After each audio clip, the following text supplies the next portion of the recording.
When peace like a river attended my way, when sorrows like sea billows roll, whatever I done, thou hast taught me to say, it is well.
Uliniwacha mi bila fahamu kuwa ni yako zamu, angalau ungeniambia eti unakam nitulize hamu wangu wa dhati. Hey, tama zangu zimenikwamia mikononi, labda huu ni mwisho wa dunia. Safiri salama, msalimu Maulana, tutaonana baadaye. Safiri salama, msalimu Maulana, tutaonana baadaye. Ndio, tutaonana baadaye, mpendwa, ndio, tutaonana baadaye. Nakam, mpendwa, tabasamu, tutaonana baadaye. Nakam, mpendwa, tabasamu, tutaonana baadaye. Wow. Okay. Natamani kujua what your plot is. Ata landlord upeana notice. Akimaulana ingilia kati. Peace ni expensive but worth it. Kwa nini uliamua kutangolea? Diet yangu imechange, tabia kolea, usingizi na kutamani kushoto kulia. Unakuja lini? Nitabasamu tena, unanitenda. Aliyekuchukua sijui nani alimtuma. Maombi ni ati wakati rudi nyuma. Jioni nikirudi nikupate kwa nyumba. Jiji zimeshikana ni ngumu kuvunja, but kauna raka nenda kwanza. Niko na iBack sijalala, na usalimie Maulana. Safiri salama, salimu Maulana, tutaonana baadaye. Oh, safiri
Mamalo, mangema, mantie, manyaka nene, manyaka chie, waye kuomi, walopera kuomi, waye kuomi. Lama yuago.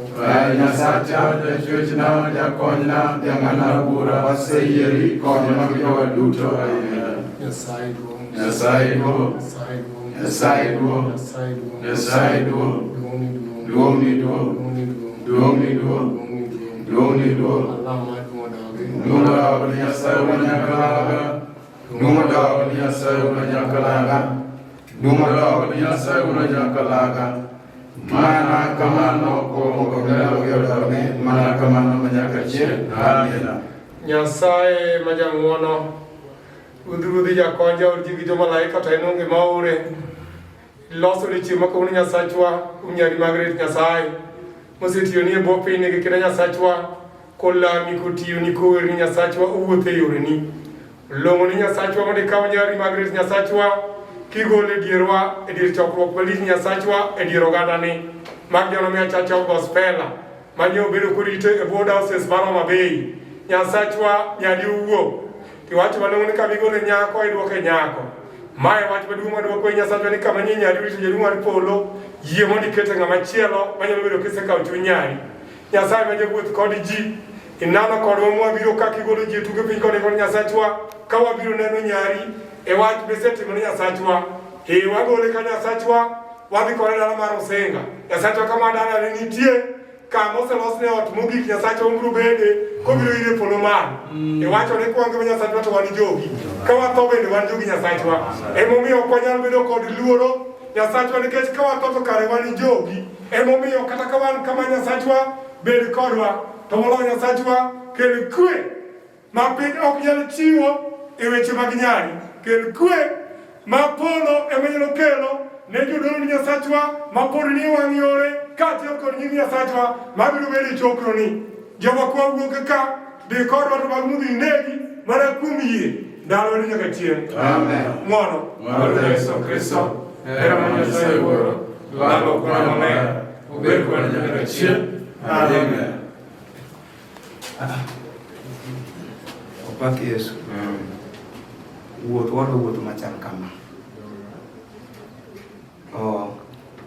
The body kosekete gari modhigo to gari mar church achiel bro telo nikech gari machiwo direction kaka wadwa wuotho mwachope modhi e dala. Koro kaka gari no ringo eka gache modong' chien otimang'o lowe. Then gari bo bedo diere mar the body to geche mag church go bo kwate ko kamoko ka bo biro. Wadwa maringo line achiel mana akwayo kamano. Mar ariyo jaduong' gari moidho jaduong' koro bed kende e gari no obo bedo gi bishop bro tene kanyo ma kan nitie ng'at moro mane nitie kanyo Mr. Robert koro wabro chienjo mondo bishop otene koro mane gima akwayo mana kwa kato mano koro bo bedo gi jadolo mo bishop mondo bedo mondo tene koro the board church. This is for you, Mom. I love you. I miss you. I miss you so much.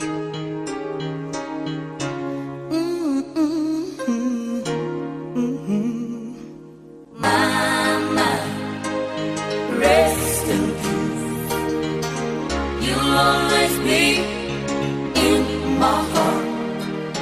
Mama, God bless your soul. I know that you're in good hands. Life ain't easy without you, Mama, 'cause you've been there for me. Anytime, anywhere, every day.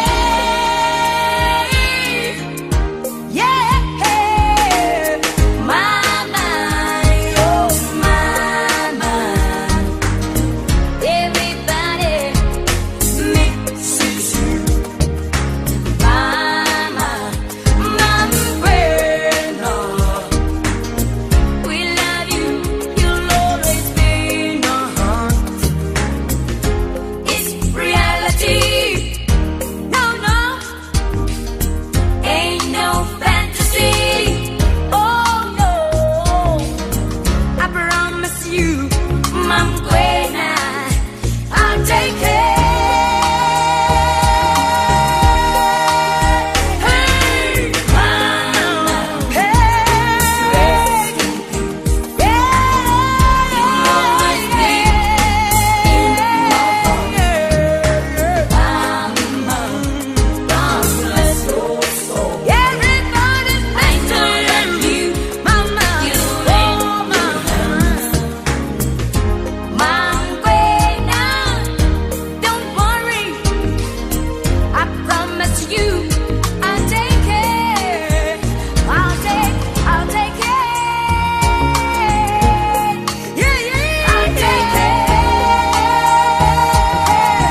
kuniacha.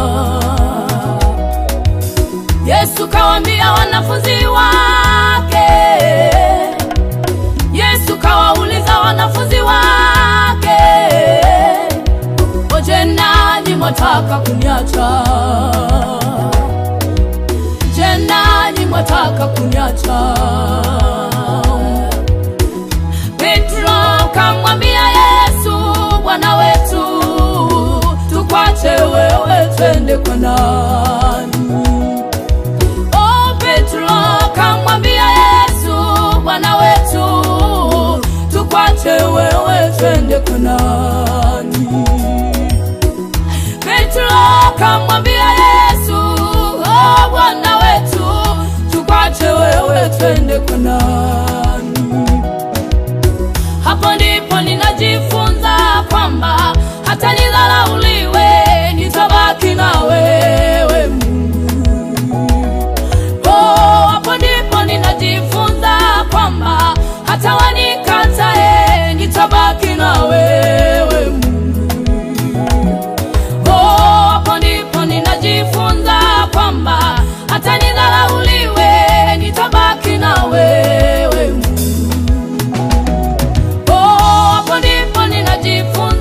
Kwamba nipite kwenye magonjwa nitabaki na wewe Mungu. Oh, hapo ndipo ninajifunza kwamba hata nijaribiwe nitabaki na wewe Mungu. Oh, hapo ndipo ninajifunza kwamba nibaki mwenyewe nitabaki na wewe Mungu. Mungu wangu,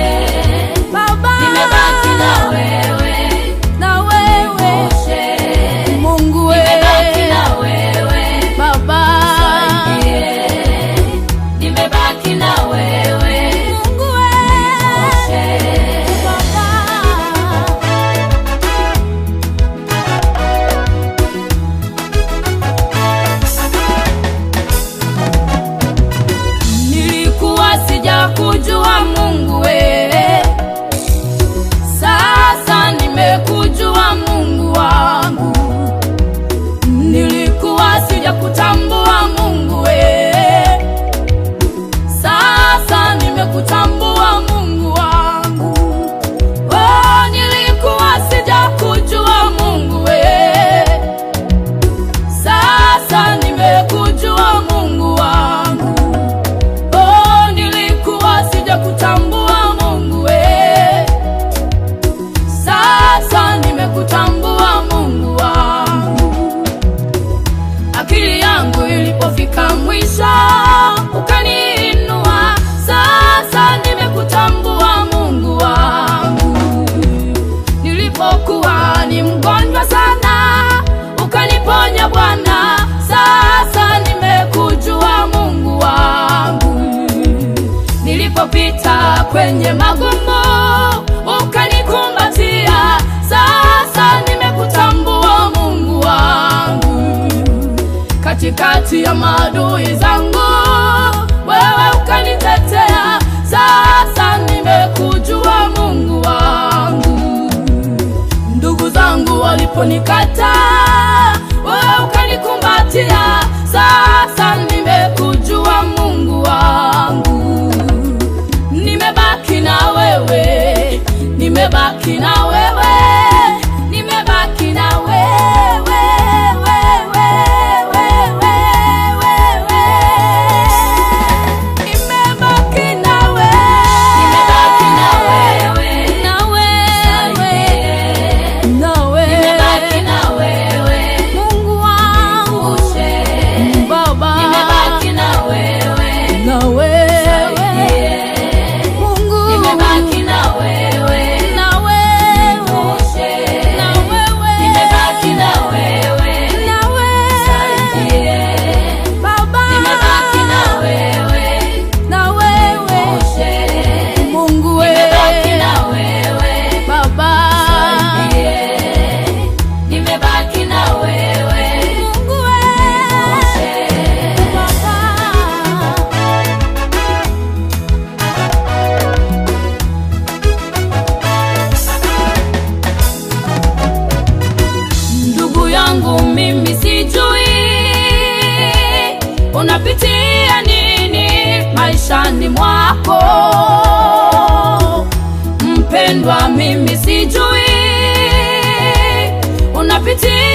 kazini kwako.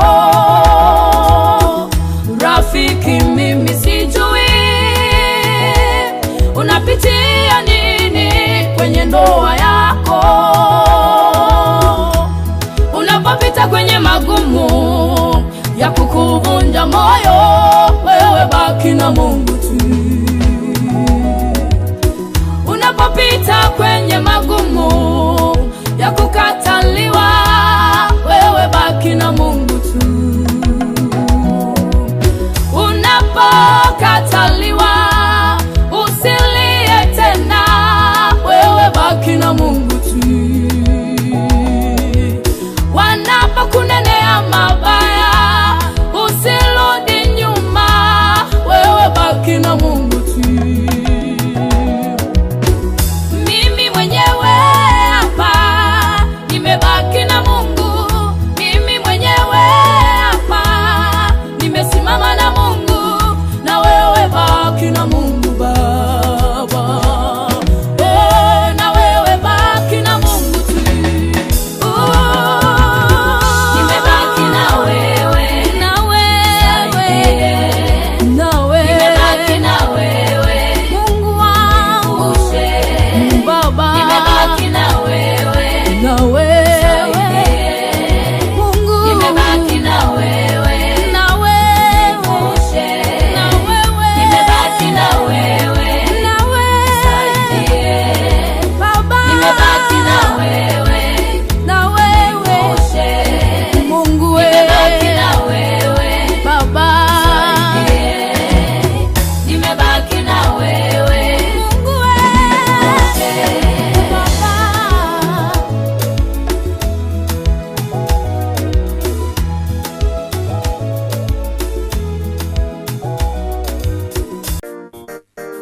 Hallelujah.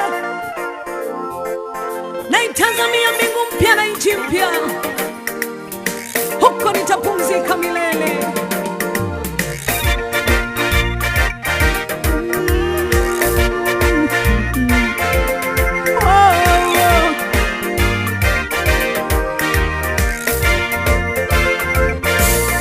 Tabu zangu zikiisha, nitamwona Bwana wangu akinikaribisha kule. Karibu upumzike. Hapa ndipo nyumbani kwako, hapa ndipo mahali pako, hapa ndipo makao yako. Karibu upumzike. Hallelujah. Nitaketi kwa furaha, nitapumzika kwa Mungu, nitapumzika. Nitavikwa mavazi meupe, nitavikwa taji ya ushindi. Tabu zote na mateso yote hakika vitakoma. Nitaungana na malaika, maserafi na makerubi, tukiimba nyimbo za ushindi. Haleluya, uzimiwe.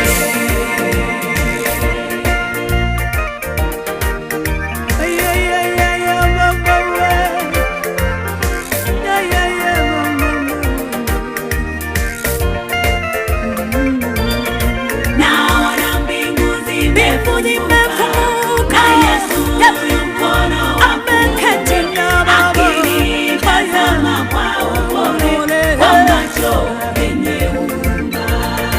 Naona mbingu zimefunguka, na Yesu yu mkono wa kuume, akinitazama kwa upole, kwa macho yenye huruma.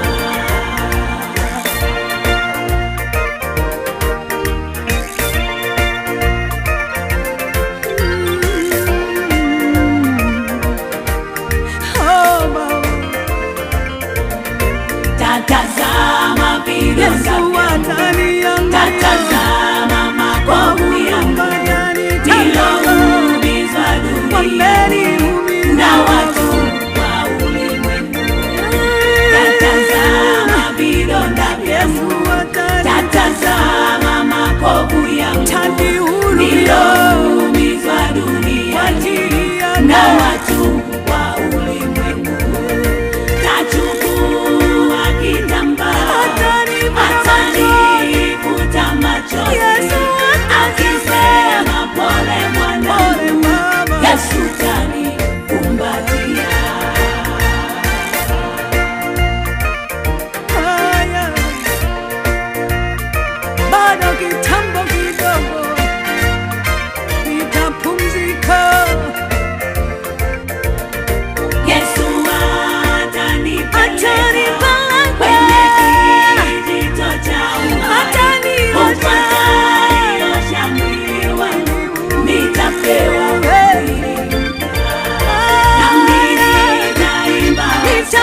yatosha walivyokutendea, karibu upumzike.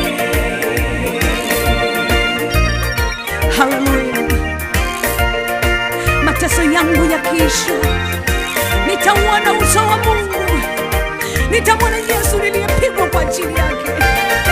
Yatosha walivyokuonea, yatosha walivyokudhulumu, yatosha walivyokupiga, karibu upumzike. Yatosha walivyokuonea, yatosha walivyokupiga, yatosha walivyokupiga, karibu upumzike. Yatosha walivyokuonea, yatosha walivyokutukana, yatosha walivyokuzomea, karibu upumzike.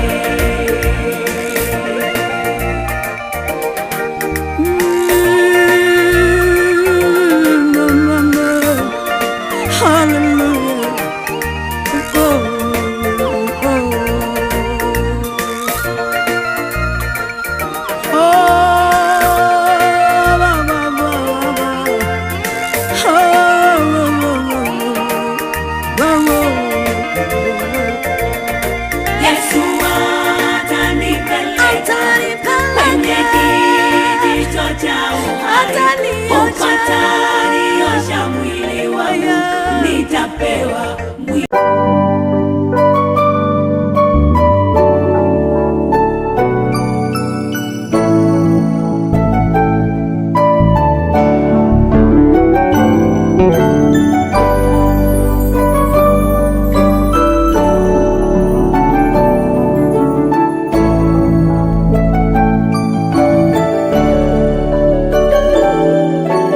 Tutaonana tena, yani tutaonana tena. Tutaonana tena, yani tutaonana tena. Tutaonana tena, yani tutaonana tena. Tutaonana tena, yani tutaonana tena. Safari umeimaliza salama, Bwana ametwaa. Oh, oh, bai rafiki, maisha ya duniani sitokuona, ila nashukuru Mungu, japo na machozi haya yote yako na sababu, basi tutaonana, ila nashukuru Mungu, japo na machozi haya yote yako na sababu, basi tutaonana. Tutaonana tena, yani tutaonana tena. Tutaonana tena, yani Oh, tena, tena, tena. tutaonana tena, yani tutaonana tena. Tutaonana tena, yani tutaonana tena.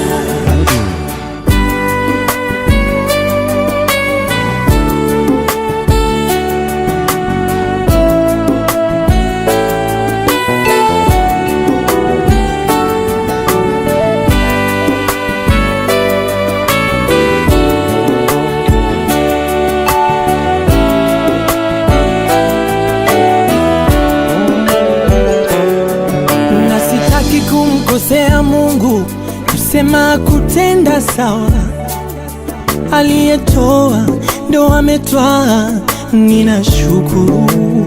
Oh, ila nitasikitika masikitiko makuu, sitokusahau rafiki yangu huyu. Nitaomboleza, nitalia kwa nguvu.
When peace like a river attended my way, when sorrows like sea billows roll,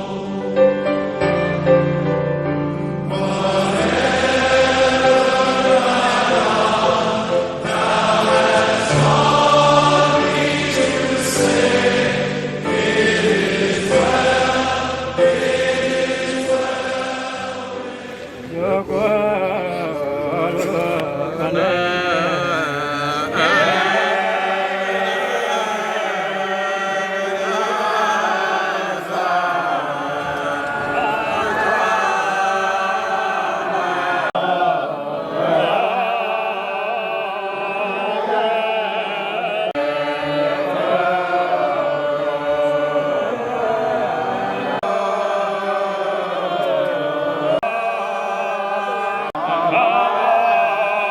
Molo ni teko ni manyasach polo yemondo umwa teko mari woni Yesu Kristo wuodwa. Amen.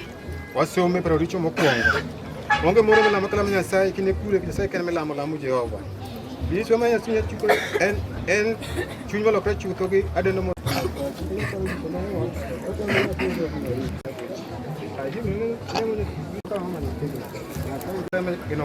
Nyasaye du. Apa kala mengu Nyasaye manu ma Nyasaye adu Nyasaye sai. Kanga tukito kumwari kubulana bula.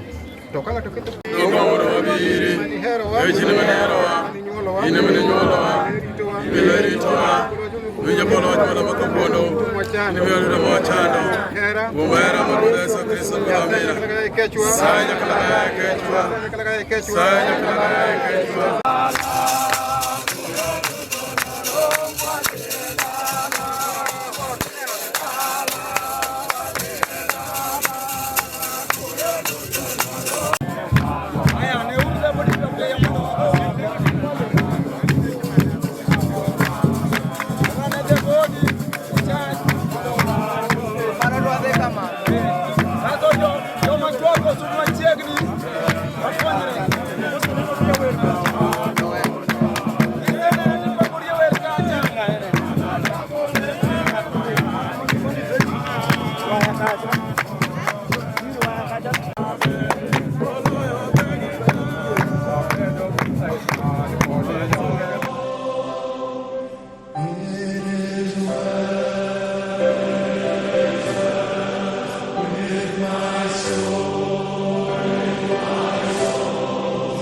Yesu kawaambia wanafunzi wake, Yesu kawauliza wanafunzi wake, je, nanyi mwataka kuniacha? Oh, je, nanyi mwataka kuniacha? Yesu kawaambia wanafunzi wake, Yesu kawauliza wanafunzi wake, je, nanyi mwataka kuniacha? Je, nanyi mwataka kuniacha? Petro kamwambia Yesu, Bwana wetu, tukwache wewe twende kwa nani? Oh, Petro kamwambia Yesu, Bwana wetu, tukwache wewe twende kwa nani? Petro kamwambia Yesu, oh, Bwana wetu, tukwache wewe twende kwa nani? Hapo ndipo ninajifunza kwamba hata nidharauliwe nitabaki na wewe Mungu. Oh, hapo ndipo ninajifunza kwamba hata wanikatae nitabaki na wewe Mungu. Oh, hapo ndipo ninajifunza kwamba hata nidharauliwe nitabaki na wewe Mungu. Oh, hapo ndipo ninajifunza kwamba nipite kwenye magonjwa nitabaki na wewe Mungu. Oh, hapo ndipo ninajifunza kwamba hata nijaribiwe nitabaki na wewe Mungu. Oh, hapo ndipo ninajifunza kwamba nibaki mwenyewe nitabaki na wewe Mungu. Mungu wangu, nimebaki na wewe, na wewe, na wewe, na wewe, Mungu wangu, Baba, nimebaki na wewe, na wewe, Mungu, nimebaki na wewe, na wewe, na wewe, nimebaki na wewe, na wewe, Baba, nimebaki na wewe, na wewe, Mungu, nimebaki na wewe, Baba, nimebaki na wewe, Mungu, Baba.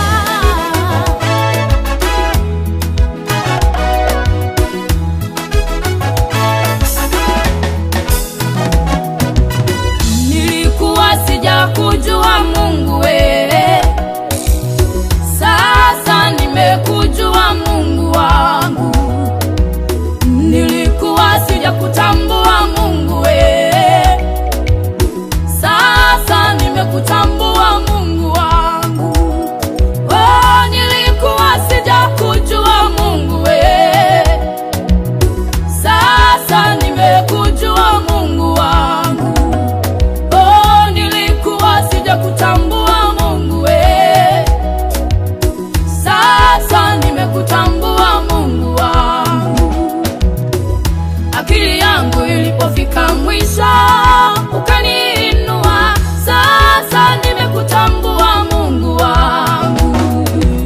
Nilipokuwa ni mgonjwa sana ukaniponya Bwana, sasa nimekujua Mungu wangu. Nilipopita kwenye magumu ukanikumbatia, sasa nimekutambua Mungu wangu. Katikati ya maadui zangu wewe ukanitetea, sasa nimekujua Mungu wangu. uliponikataa, wewe ukanikumbatia. Sasa nimekujua Mungu wangu, nimebaki na wewe, nimebaki na wewe, nimebaki na wewe, wewe, wewe, wewe. Nimebaki na wewe, nimebaki na wewe, na wewe, na wewe, nimebaki na wewe, Mungu wangu, Baba, nimebaki na wewe, na wewe.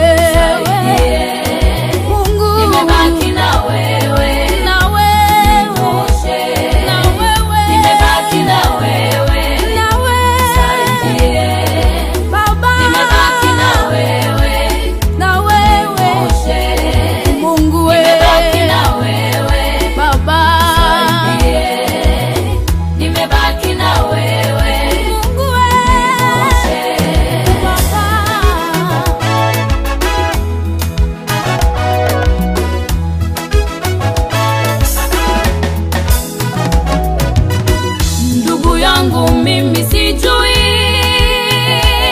unapitia nini maishani mwako, mpendwa. Mimi sijui unapitia nini kazini kwako, rafiki. Mimi sijui unapitia nini kwenye ndoa yako, unapopita kwenye magumu ya kukuvunja moyo, wewe baki na Mungu tu. Unapopita kwenye magumu ya kukataliwa, wewe baki na Mungu tu. Unapokataliwa usilie tena, wewe baki na Mungu tu. Wanapokunenea mabaya usirudi nyuma, wewe baki na Mungu tu. Mimi mwenyewe hapa nimebaki na Mungu, mimi mwenyewe hapa nimesimama na Mungu, na wewe baki na Mungu Baba, na wewe baki na Mungu tu.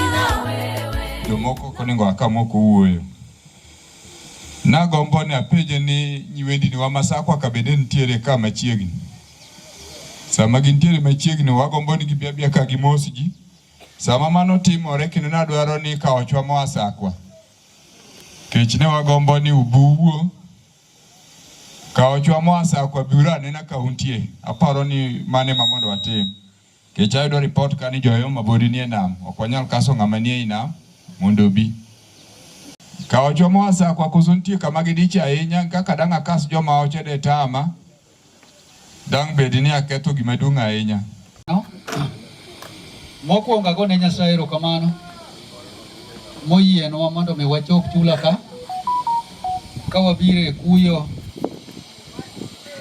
mare jaodora an mara Jeremia Ochieng awudo Chieng Kubongo jasakwa Kadera kendo wan gi joma ne wabiro go mane wadonjo go nyoro nyaka kawuono akwagi mondo gibi malo ka mondo ng'ato ka ng'ato fulo mana nyinge to wadok wabedo piny. Joma nyoe wabiro godo obi malo ka ifulo nyingi kende to wadok adoka. Atimo mos ne ora nyocha machiegni ne ang'eni wat pod onge kada en machiegni ok anene. Nyocha ne kabe nyocha gioya ka iko nyako game kawuono waoe koiko jaode kawuono kiny wawo ng'ama chielo. Gima duong' manatemo wacho ni liel ng'ato ka ng'ato nigo odiechienge ma wan mana liete. Kendo nadwa wacho ni ka odiechiengi pok ogik tiwe ni podi. To gima natemo jiwo gora ni kaka nyocha gijiwa cha, embe wajiwe kawuono. Nuwang'e ni liel wan mana liel to pod wangima, wan maiti mapok olande. An gi ora jakanyikelo no biro ka kendo achiel kuom sange ora mawuono mondi. Akwaye ni ka entie to bi malo ka mondo unegi mae kaka ne wawuotho. Akia ni ng'ama chielo dong', achiel no. Kendo abiro miyo ng'ato ka ng'ato thuolo mondo wach nyinge kae to wadok wabedo mana piny. Aneno ka nyamera maduong' biro. Mae nyama biro ni nyamera maduong' eiko chieng'. Amoso ji tete no kwe uru. An gi nyinga iluonga ni Alisa Diambo. Asako Kadira. Anti wadi Nyasako. Amoso ji teno yawre uru. An Margaret Atieno Anyasako Kadira. Atedo kabuoch sikwen. Amoso uno kwe uru. An gi nyinga Jacqueline Aoko. An nyamin Nyasako. Tatedo ge. Atimo mos ne thawa monego nyawiyamo. Ket kana biro kaka pod ati. Ora. Margaret Odanga. Ne jodala. Wede kod osiepe. Amoso uno kwe uru. Kachunga. Adwa wuoye matin ewi yuorani. Yuorani kodonjo dala ka. Noyudo ka pod wan jok matindo. Mani yuorani acha ane wuode maduong' ei dala ka. Nikech apidhora ode ka. Kata nyaka kawuono kata nyocha otho. An mang'eny nyocha an ajabudho na komera ka. Kae kama antie man samoro wiya wil kata gi min mamalo kacha. To nikech hera manyo wan go gi yuorani. Yuorani katimo piny. Nyithindo masani awinjo ni gimako tonde kendo gidere. Ma an dadera. Koyudo ka atimo piny. Akadho. Ing'iya onge ng'ama suglika koda. Witena be an godo. Nokokawo thuolo mara. Yuorani nowuoyo koda ni ayuora dage doge nuo. Wachak wapar paro machielo. Adieri kana atimo penj makadho. Yuorani nobiro ka. Obiro kendo wuon. Oyudo ka gin gi owadwa ma George Karicho. Kobiro ka mowuoyo koda. Yuora pe secondary ta onge go. Kuma dang' wayude. To nitie course masemanyoni.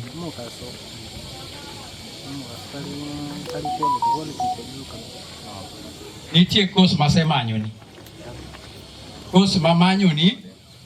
Amanyoni course mar mechanic.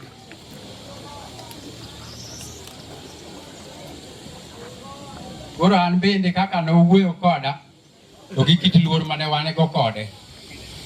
Nakoni yuora winjo gimiwachona kendo ok nakuod wi. Omiyo mar adieri yuorani emomiyo an abap oko. Nogola e lupo mar nam ka. Mana adieri man kende. Lupo mar nam ka yuora nogola. Miyo sani inyalo yuda ka arwako overall. Kata sani uneno ka koro arwako koti. An mang'eny arwako ga overall. Apan jo mang'eny ong'e overall ni en gima chalo nade. Kata joma bede ei media, apan nitie joma osenena media. Ka nitie gik ma expose puro. Kata Instagram. Koro wan kuonde go e kuonde mwanya yudore kuonde go be mwanyalo tudore ge tich mwanyalo yudo go mwakonyo yore mang'eny kata yore mamodhuro. Yura ni kuneno nitie minwa ka moweyo dayo moti ma ene manyong'e kaka mama ni chiemo. Mon be wan go ka to mine gi nyok sugli yam minwa kaka nyomi mama ni yokaw thuolo ne. Adieri mon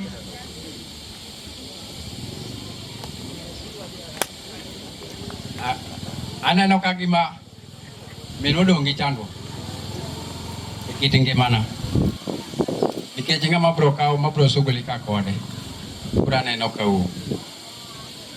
an gi dhako owetena be nigi mon to nyok gikawo that responsibility. Koro miyo yurani an kod kuyo mang'eny e chunya kabisa kendo litna mana kaka mana minwa monyuola. Koro duto wakawo mna giro kamano. Dawacho mang'eny to awinjo ka mirimo donjona mang'eny. Akwa unawe mna gi kanyo unong'wona. Aduoko nwero kamano.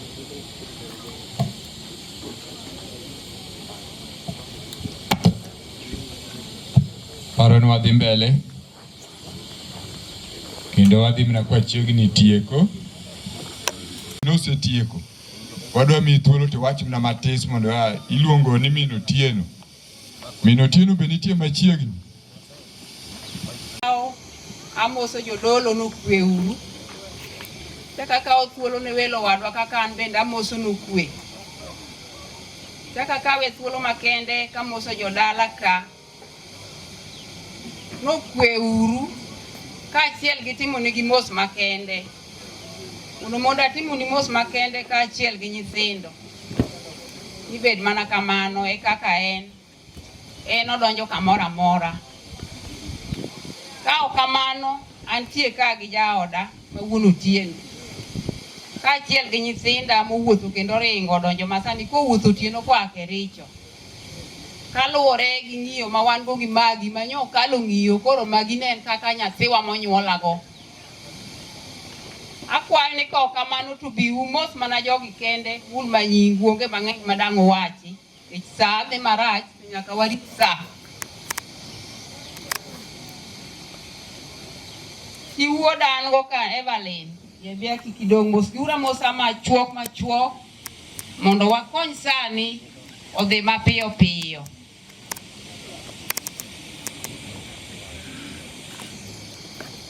Dala mar Kericho atimo mos kuom minwa mamagi kendo litna lwa muomo mwachopo kae ago mos makende oninde kwe. Amoso jok moyuoro chokruogni te ni okwe uru. An iluonga ni Beatrice anyar Kanyamwa ma mamawa gi babawa. Koro Magi ne chalo kaka minwa. Nen family friend makende mwacho ni mondo wabi wagone mos. Mak mana ni wan kaka dhano onge gima wanyalo pango duto en mana mar Nyasaye. Wakwa mani mondo Nyasaye oket chunye kamukwe. Ero uru kamano. Kambi luonga ni Alisa Otieno anyar Kochi. Gisani to en dala mar Kericho. To Magi nobuoga nikech Magi ne en kaka mama. Ne wan gi mine adek. Magi mama monyuola kod minwa masani odong'. Koro ka ne winjo ni Magi owewa ne litna. Magi nalimo ka chon sana ka aja around class 5. Mos makende mondo odong' e dala. Basi mokwongo amoso ni Yesu opake Yesu kendo. Ambe ka chuo nyinga iluonga Evelyn Aumo Omolo anyar gongo nyaweta sani tatedo kobodo Kanyamwa kocha. Jaode ni ne wan kod kaka osiep. Osiep okalo osiep mobedo kaka wede. Makato wan gi muwuoyo kani apana ok owacho miriambo, wacho adieri. Gik muwinjo kowacho kacha wacho adieri nikech moko naneno gi wang'a. Omiyo wacho adieri. Koro aneno ka thuolo tin da wuo mang'eny we hura wache matin. Joji ne en gi jaode, abi nan gi jaoda makuru chung batha ka. Ora moro nitie ni Adongo wadgi wuoyi, wadgi jaoda. Ne wang'iyo jaoda Adongo no nyaka Adongo no nyaka an.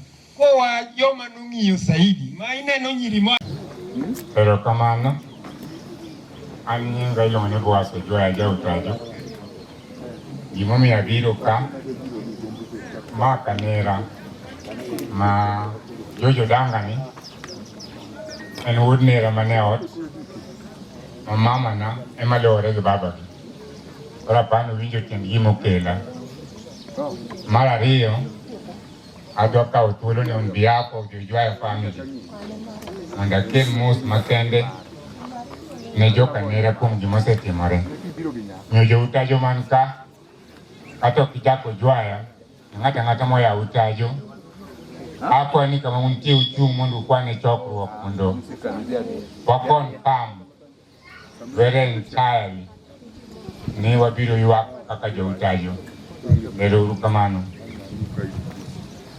Mar adek adwa kawo thuolo ni mondo agone jo kanisa maler mabaneno ka ng'eny gi osewuok ka to modong' on behalf of jomodong' akawo thuolo ni mar goyo erokamano kuom achiel kod George e lit machal kama kendo bedo kutudoru kode nyaka nyugi gima kama timre.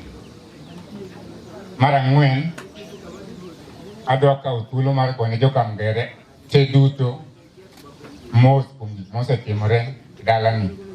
Maybe finally anyalo wacho ni Odanga George molalo jaode ni en ng'ama chalo mbasna. Ne wasomo kode kendo kata ndalo mane watugo tich mar opira no ne wan kode kanyakla achiel. Omiyo to kendo koro adwa winjo matek nikech Odanga ni kane an ka dani ni pod nitie en ng'ama nalimo kendo ng'enyna nadak kamgere ka. Achako nadak Utajo ka koro asebedo ng'at ma ong'e gima timore.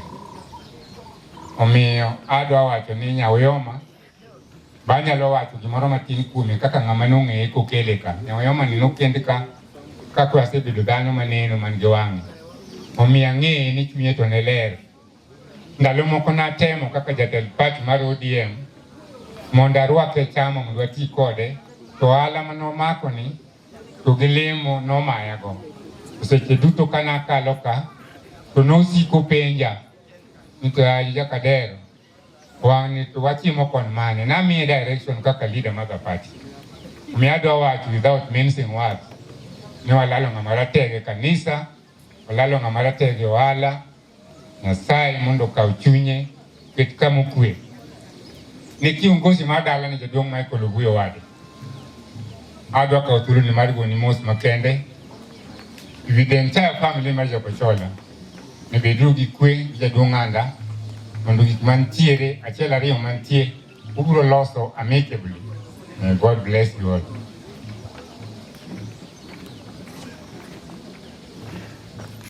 Dodon tem nakoda daka neka. Joma tiyo kod gini chon set nwago ne uru.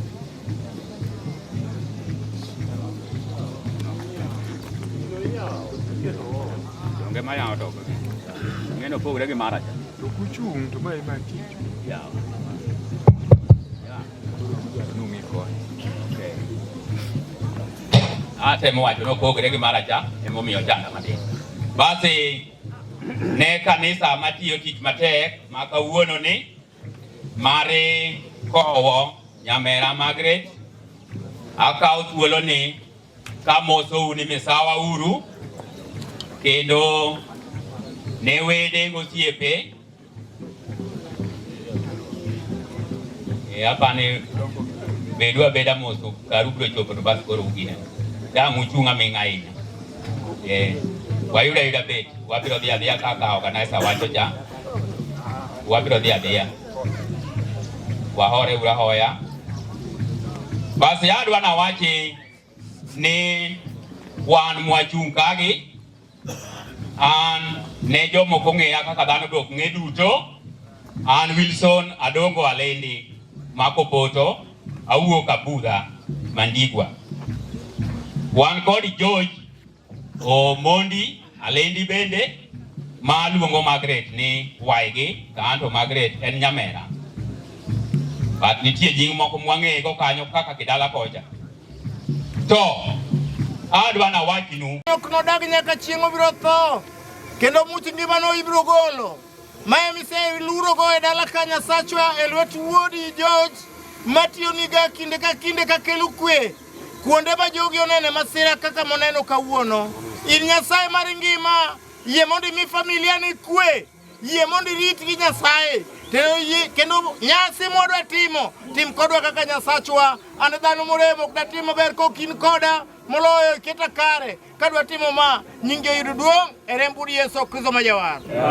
To kata in piny kata in kure Nyasaye kende milamo lamuru Jehova.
Onge Nyasaye moro to mana in kendi adwaro konyra kuom Nyasaye weyo jachien manodagi e nying Nyasaye ma jahera kendo ng'uon. Nyasaye duong', Nyasaye duong', Nyasaye duong'. Pako ler mar Ruoth Nyasaye man malo kawinjo joma saye ayaye Ruoth Nyasaye isayi.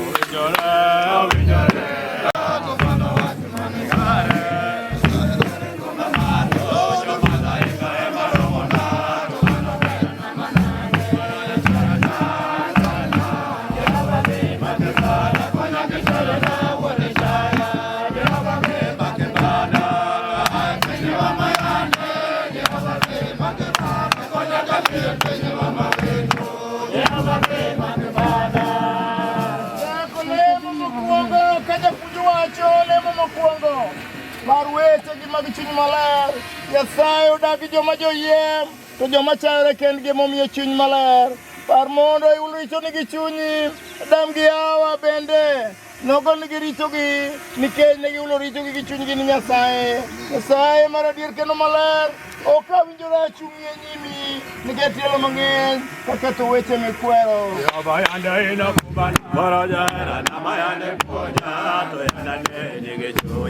To tinde nigi wana, tinde anabude kode, to tinde anabude kode. Umbane talana,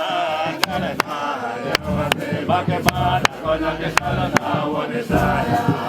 Bake bana, ay penye wa mayane, bake bana, konya kesala penye wa mayane, bake bana, mane mane, konya bake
Jalain makoni ni hawa, ikato laini.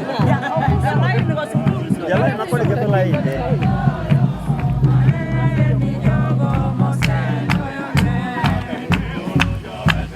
Ebende moseche, miuru wakane wakindedeche. Ebende moseche, miuru wakane wakindedeche. Moseloyo, malengale ni jogo, moseloyo lwe. Moseloyo, malengale ni jogo, moseloyo lwe.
Ana dog mese, you know my better no king, go lembe.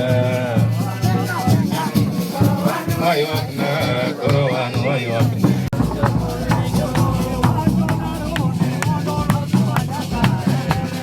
No, tell me, go dog mese. Yes, I'm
Teneno kalinangang chunya kaka mimrima ya Ruth mabengang gona Nyasaye majapar jomo ye kuome walam Sae Ruth marwaman ye polo Ochongwa pinye nyimi Kechine midwonga Kelo Ruthi duto mapinje duto Kumachielo marongwi i Mluongo wa mundu wa biiri Kechine maniero wa Mani nyuolo wa Pile rito wa Pinje polo chmalamo kawuono Kendo kiwinji mwa duto mwa chando Kumehera Sae nyakalaga yae kechwa Sae nyakalaga yae kechwa Sae nyakalaga yae kechwa Sae nyakalaga kechwa Sae nyakalaga kechwa Sae nyakalaga kechwa La mara kwa wetu Chericho kumya sae mamalo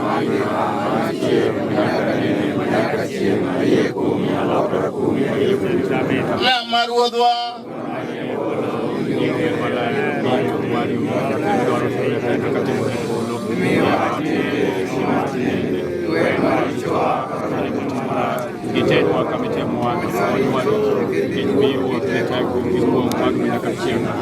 Nyasaye manyalo gik moko duto Nyasaye mochwere gi dhano matho Amiyo nyingi duong' Nyasachwa nikech in kod teko maduong'.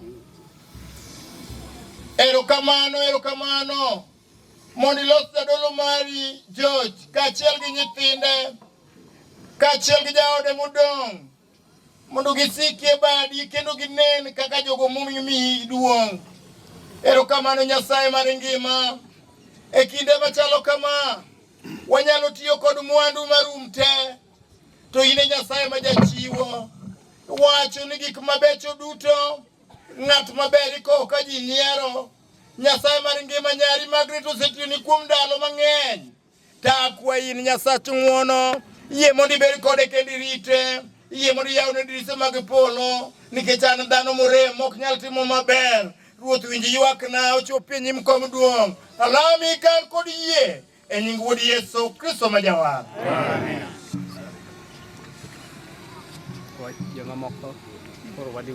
Jomodong te family gi jodole madong ka jomodong te donje kiwanja kocha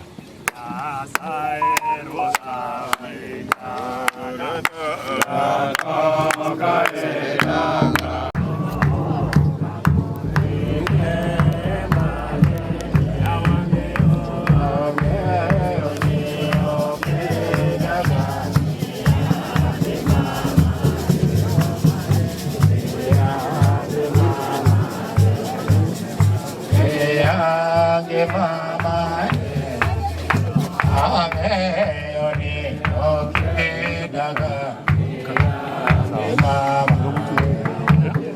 yeah, Mama,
ma warumo piyo kendo walalo nono. Ere ng'ama ong'eyo teko duto mag mirimbi, koso ere ng'ama ong'eyo luoro magero mar mirimbi kelo. Kuom mano puonjowa kwan ndalo ngimawa mondo wabed gi rieko.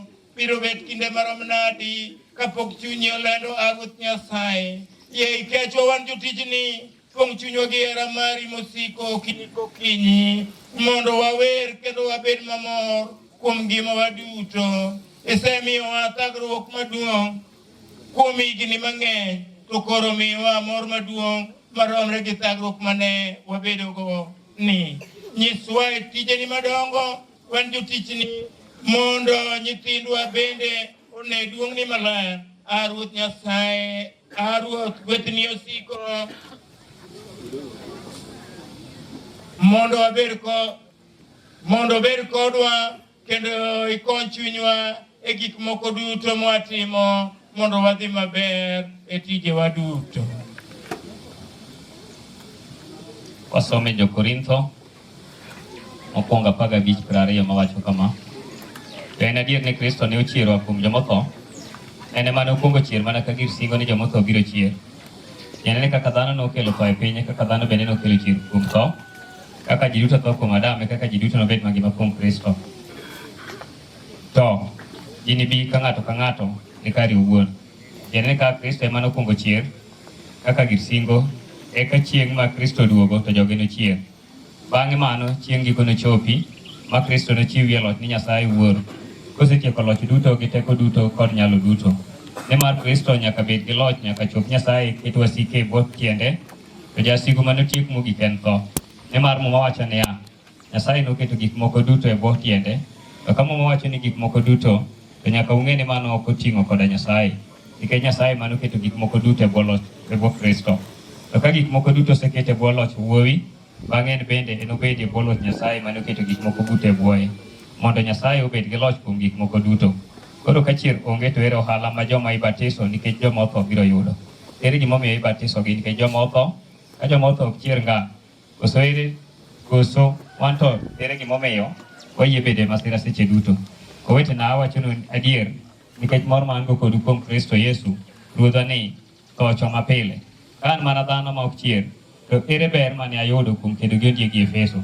Ka en adier ni joma otho ok chier, kara wachiemuru kendo wamethuru, nikech kiny wanatho mana kaka ondiki. Muma wacho, kik uwuondu, osiepe maricho ketho timbe mabeyo. Beduru gi rieko mondo uwe timo richo, jomoko kuomu kia Nyasaye. Awacho kamano mondo akuodgo wiu.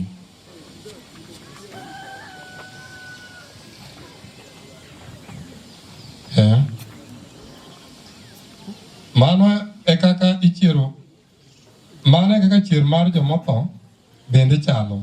Ringruok miiko en malo, en gi ngima matow, to ichiere ka en gi teko. Ka oike to oonge gi teko. Duong' to ka ochiere to en gi duong'. Iike ka onyap to ichiere ka en gi teko. Bende iike ka en gi ringruok mar pinyni, to ichiere ka en gi ringruok mar polo. Nitie ringruok mar pinyni, to bende nitie ringruok mar polo.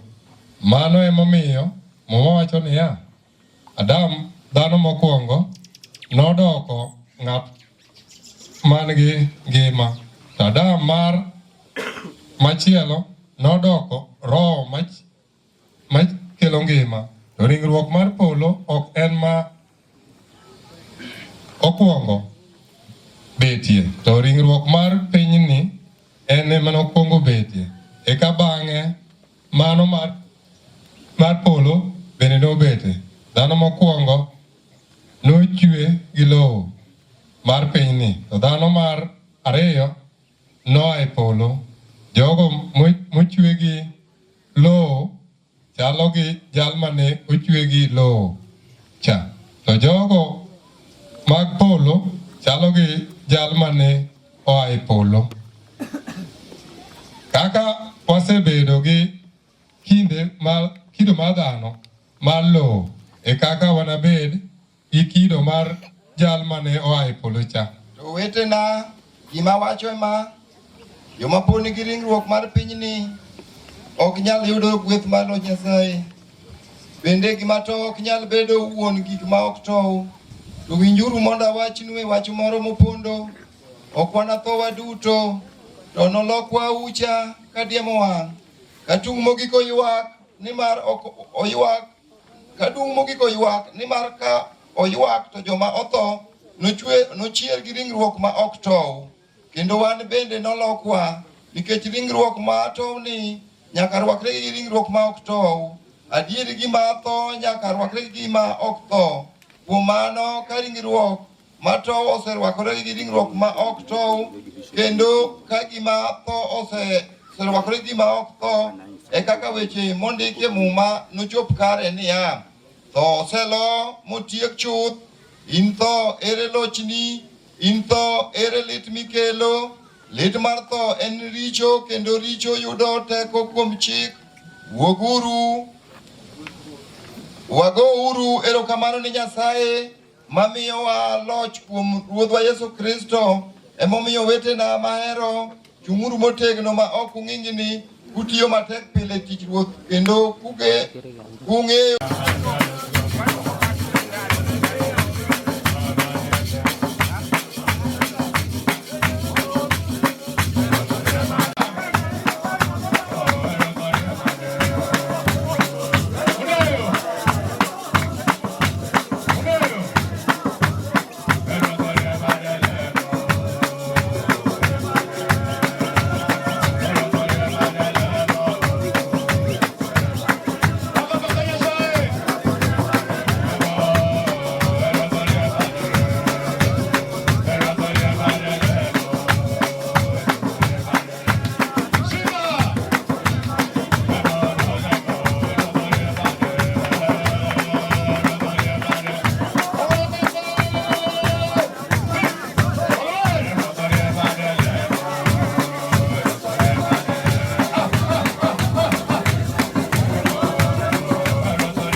bende nanyuola kod osiepe duto te mobiro mondo waik nyaminwa.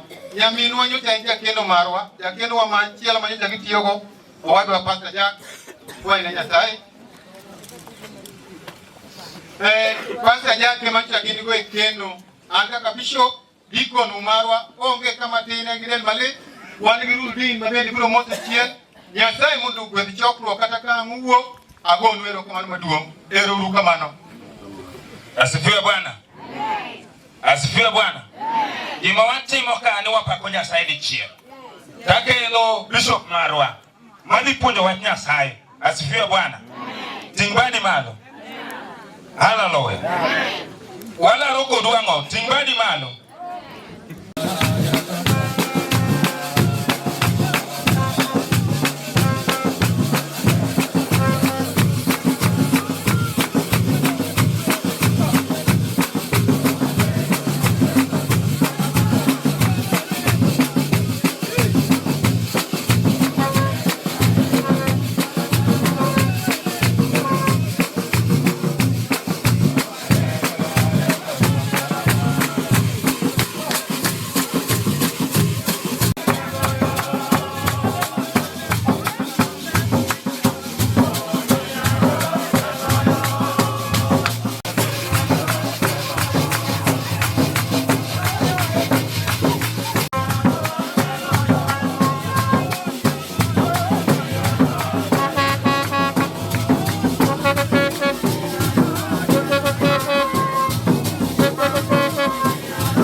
To kokadho kuom wach Nyasaye, Nyasaye ne man gi teko manochweyo mama Margaret. Pesa mane Nyasaye ochweye, Nyasaye nochweye ka en mtu mkamilifu. She was a whole being. Ne en gi rieko gi paro gi gimoro amora mane Nyasaye nyalo dwaro mondo oketie e ngimane. Mana kaka Nyasaye nochweyowa duto e kido machal kod Nyasaye.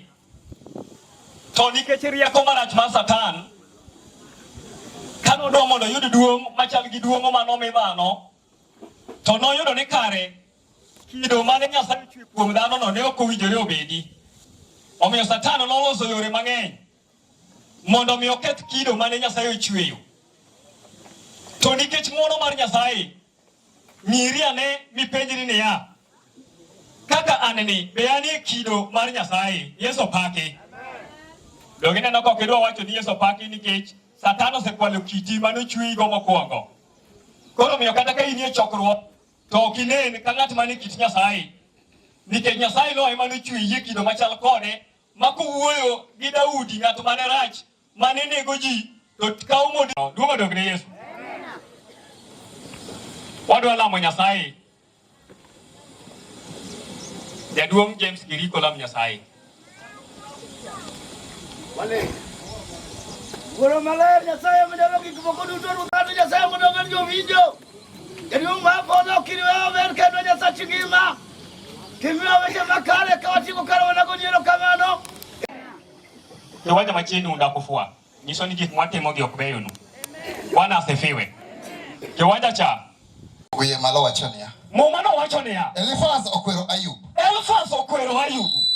Ayubu ne en dhano mane Nyasaye chweyo, kendo kane Nyasaye chweye, Ayubu ne ng'at malich, Ayubu ne ng'at maber, Ayubu ne ng'at malong'o, Ayubu ne ok oksando kata nyathi kich, Ayubu ne ok okawo kata chi ng'ato, Ayubu ne ok okalo ojoro kata chiel jogweng'gi. Yesu pake. Amen.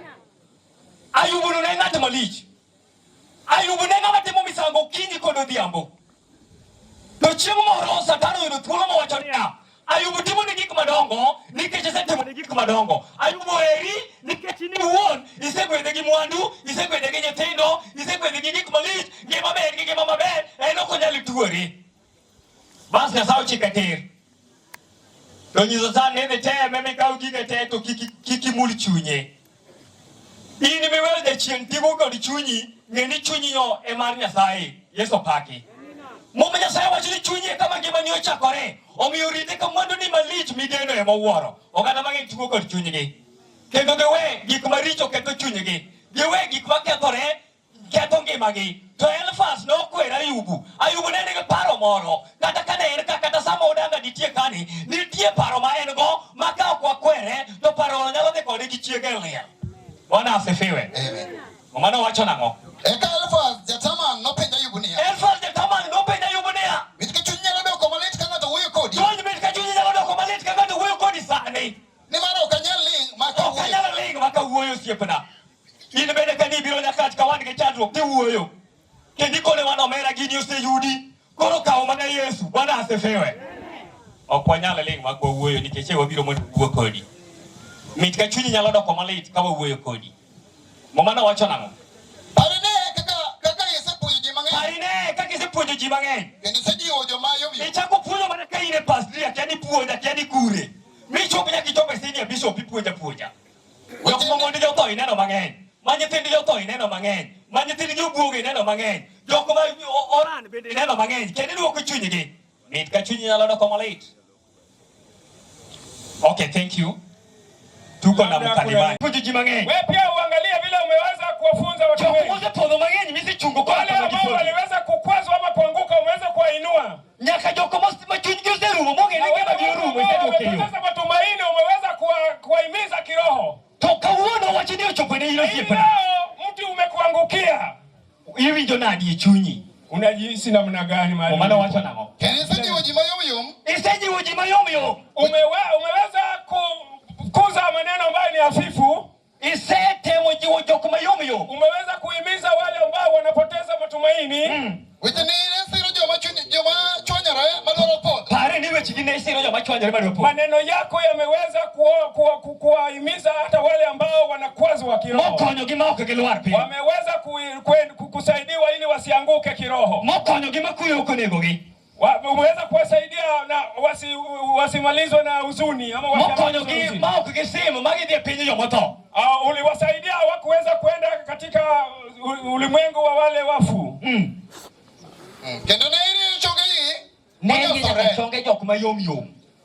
Ulikuwa unawahimiza wale ambao wanapoteza matumaini. Na sasa hivi msiba kama huu umekuangukia wewe. Na hapa sasa umekuelekea kabisa. Na sasa vile imekujia. Biblia inasema namna gani?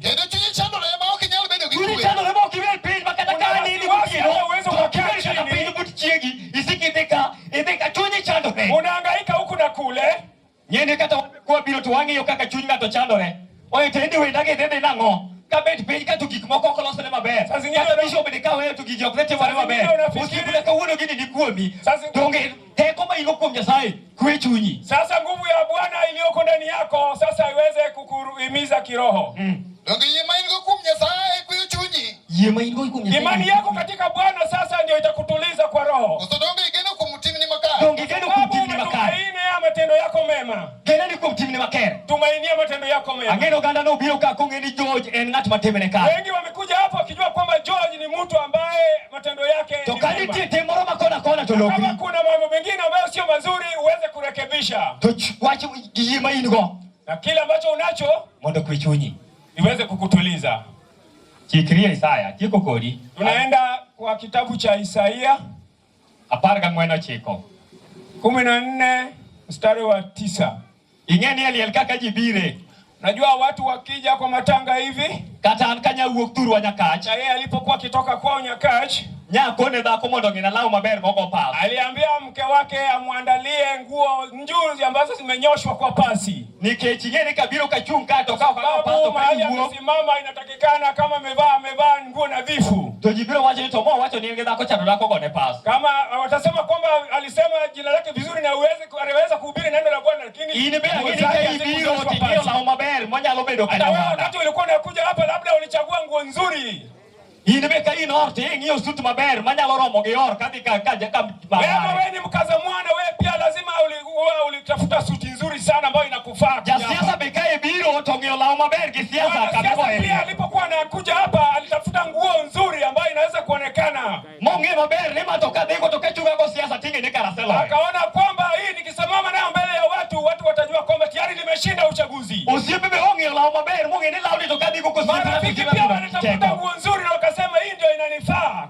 Omiyo ng'ato kadika moro to ng'iyo kako nego dhi. Kwa hivyo kila mtu anapoelekea mahali anaangalia vile atakavyoelekea pale. To koro adwa wuoyo kodi in ng'at mobet ka ok abidi. Saa 14. 14:9. 14:9. 14 mstari wa 9. Wacho kama. Mumano wacho niya. Pijo watainuka ili waweze kukupokea. Kata kaini kai bet pendo ile pendo moduk do modo tuk modo. Ndio kurudi ndio keshala nani. Hujui kwamba wakati unaelekea huko utafika huko ukiwa na pendo modo tuk usiekona. Kuzimuni kumeinuka sasa. Hivyo kwa tu como kinego teso yo bonete wale ahora yala. Chakere. Wengine wanajinyonga. Moko bende ngoja kajitindikanya kama mondo na kama no okendo kama. Watoto wao au wake zao. Chimo kumeinuka. Mondo romni. Na inataka inakulia kwa. Mwana wacha nango. Oroga wacho ni. O wacha ni. Adier. Hakika. Jomane oseto. Ochio mondo giromni. Kichio mondo giromni. Wamefufuka ili waweze kukuona. Ora kama guto. Duto. Mano sebedo ruodhi mag pinje. No sebedo jaka ruodhi mag pinje. Amale kombegi. Amale kombegi. Giduto giwacho niya. Karayini be. Sedo kama yoyom kawa. Karibisa bet yom kawa. Wanasema kwamba kumbe umekuwa dhaifu kama sisi. Koro ichal mana wan. Ichal makodwa. Kumbe leo umekuwa dhaifu kama sisi. Yin manyota kichung to kiri badi yake na mte wachi ni malopate. Wewe ambapo sasa wakati ulikuwa unaamka unasema hii ni shamba langu mpaka kule. Ngeni nitie dhako makakendo kawuono. Kuna mwanamke ambaye hui. Nitie dhako makikendo kawuono. Kuna yule mwanamke ambaye ukimuoa leo. To kitu nyisi nyaka kaka dada unechalo. Bwana asifiwe. Amen. Ingene kanyo to kendo wachi ni kanyo to yudi. Ipana chalgi kwaru mano nego nyaka joka ngani motieko. Utamuuliza. Tako nilipinjo moto tukumondo mnika mwono siepna. Anakuambia kwamba wale wafu wameinuka ili waweze kukupokea. Kidwaro mundina ngo siepna. Ipara neka kito moto yoro oloranga to kubiro to ngene matiengane mondo kedalane. Kuna wale wengine. Niketiela no konyo no to ngene kawuocho do. Kata kai kititiendi odong to ngene mato tiengane. Kuna wale ambao wanajua hata nyayo za watu. Kore eno siko okingo magik moko kinyi godia bongane mondo to kadi obiro kinga. Jo Nyasaye Yesu paki. Sasa yeye kuri ni ko dro biro ni ndio siepna. To ye chokro ni nikawuono to ye mondo milokri. Anasema kwamba sai umtafuta Mwenyezi Mungu. Kapo kuri ndio bedo barangeti mi umorigo. Umtafuta Mwenyezi Mungu madamu apatikanapo. Lokri siepna. Badilisha tabia zako na mienendo yako. Nye nino ngenya kasoba mangema.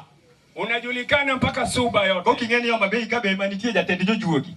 Na wale wachawi ambao wanatajika. Mawachiyaka ni mwana lost pap magi ide koro gike to girika katugo. Wanajitokeza wazi.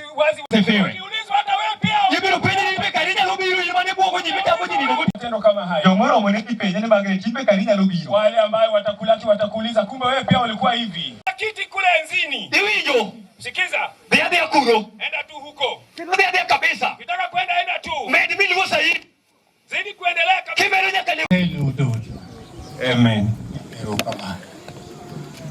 Amo ito chandro ka chiel gi jaduong'. Atiyo mos makende. Kendo akwayo kapok atieko. Jakwayo ni to de werna matin ni chieng' moro nawe piny ka gi mor.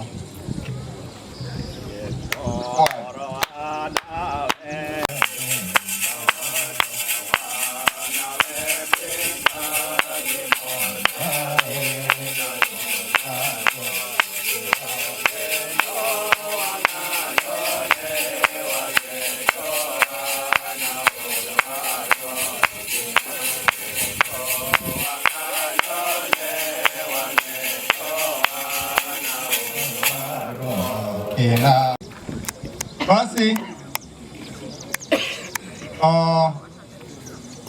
ni mos makende kasewacho an machunga giluonga ni Jona Kuro akawiya makabuta otongi ma waya adwa na wachi ni waya osebedo matuo kendo wawinjo kendo osebedo gi del malit. Kuongo waya ncha en ng'ama ber. Waya nohero wach Nyasaye dalawa. Waya ne en ng'ato ma kata ka waya kata ka nobiro kocha to wan gi chandruok. Waya ne en ng'ama inyalo penj wach kendo nyalo yudo duoko makare. Kata wan mana gi liel kane wan kama kwasebet gi waya to wang'e ni wabiro timo gima ne wadwaro mondo watim dalawa kacha. To mano be ang'eye kata kanisa wan jotegno. Kendo kaneno ji makoro bet machalo kamae en ratiro makende ni wan Nyasaye kendo motegno. Kamano Nyasachwa. Yes. Koro mana kaka kinde uchopo ne waya waparo ni Nyasachwa waya mondo odhi gi kwe kendo en singruok mano singi kind dhano Nyasaye ni nyaka ng'ato nowe piny ka kendo nodhiyo e polo malo. Mano kende madang' aweugo ora waduoko ni mos makende wan kodi e kuyo machalo kamae. Erokamano.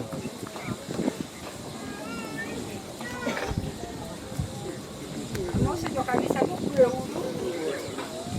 okwe uru an bende man kaka ni ma en nyamera an yawiyo manyaka to gima dang' awach kuom nyathoni mang'eny onge to nan neno higa mokalo chup kane obiro osiptal Kombeo ma oda maparo ni noninde kobiro to koro tuo makoro kawe ni ok ang'eyo an yo wacho buoga nyathoni mane tugi mang'eny malong'o awach kuom nyamerani lich to lich kendo lich nwande lich made en kama okari gi gik moko miwuotho gi tielo taparo ni jowe madoporo ka en gima koro osetimore. Ero uru kamano gima dang' awach kuom nyathoni ok ane. Ero uru kamano jokanisa. Mokwongo amosedolo ma Nyasaye Yesu pagi kendo asigi nyinga giluonga Nancy Adhiambo anyawiyo makabuta monindo ni en waya abacho mana matin kuom waya monindo ni Yesu pagi uru waya ne nicha en osiepna kabisa kit ngimana kendo kanyicha nowuok kode ka kopo nono nyocha obiro chokruok Homa Bay to nonyalo gochona Mungala nyathi omera. Kopo ni wane unge credit mondo mino goch na gode simu. Un Sharon ni chokruok ka. Un Sharon ni manche jote mar waya. Kopo ni wane unge chokruok. Ni doko gocho na to kun Sharon ne mano nyalo nyiso ma kun Sharon ja kut ma pinya ka dala ni mondo bi mos ne nyathi omera. Mi atimo mos ahinya na to monego waya. To kamano.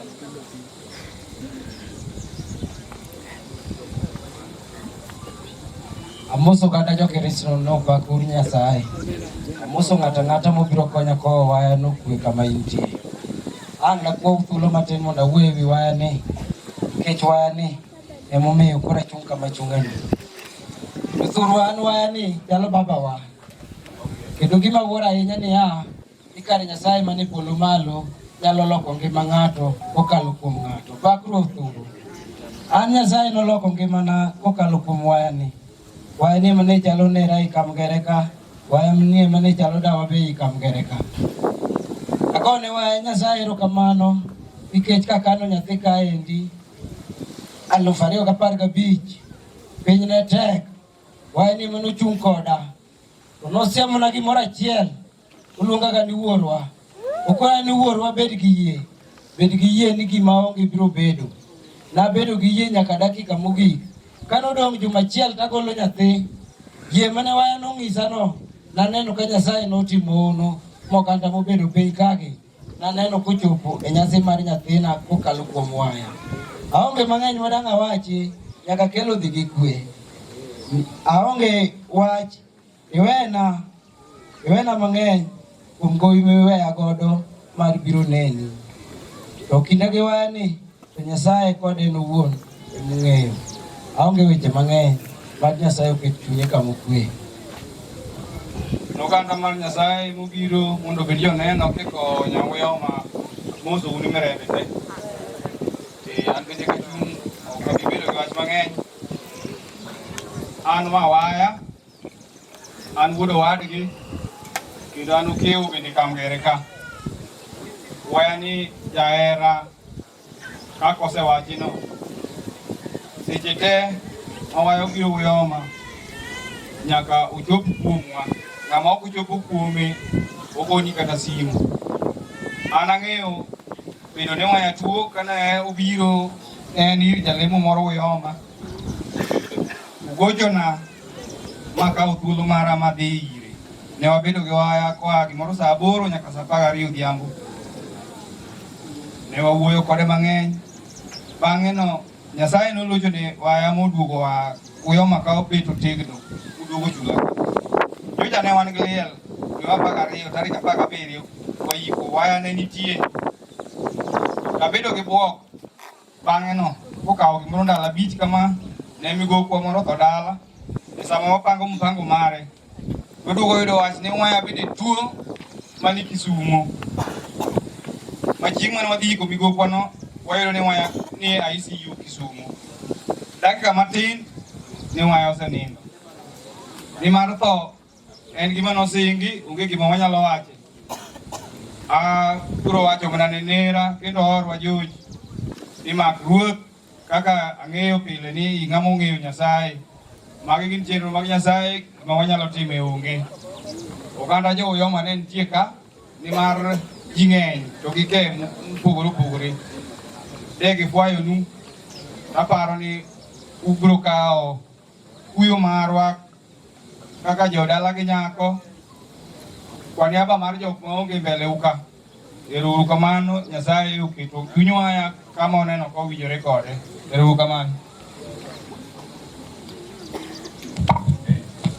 Paro ni wadhi mapiyo ero kamano jo Oyoma. Temo dhi kaka ne wagombo. Adwaro ni kwa kanyo to adwa somo life history mar Mama Margaret Madabi. Bang' mano kato wadhi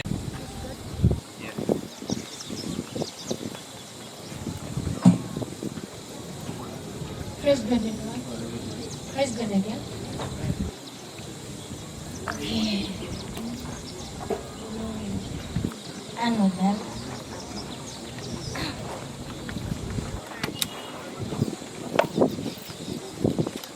I'm here to read the history of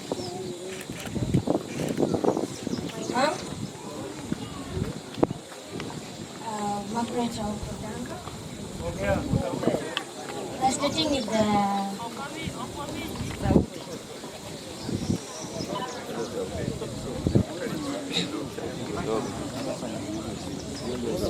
okay, so what's up with the early life, of which that's my English. And here,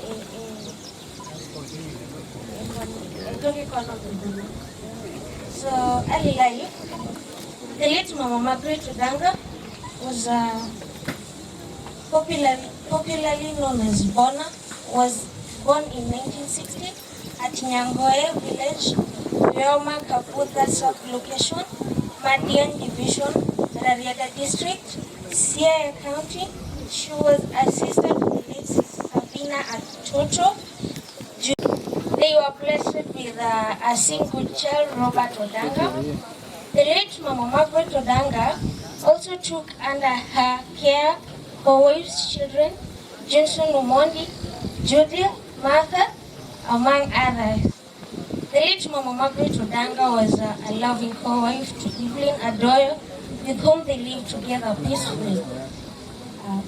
She was a doting grandmother to Ruth Odanga.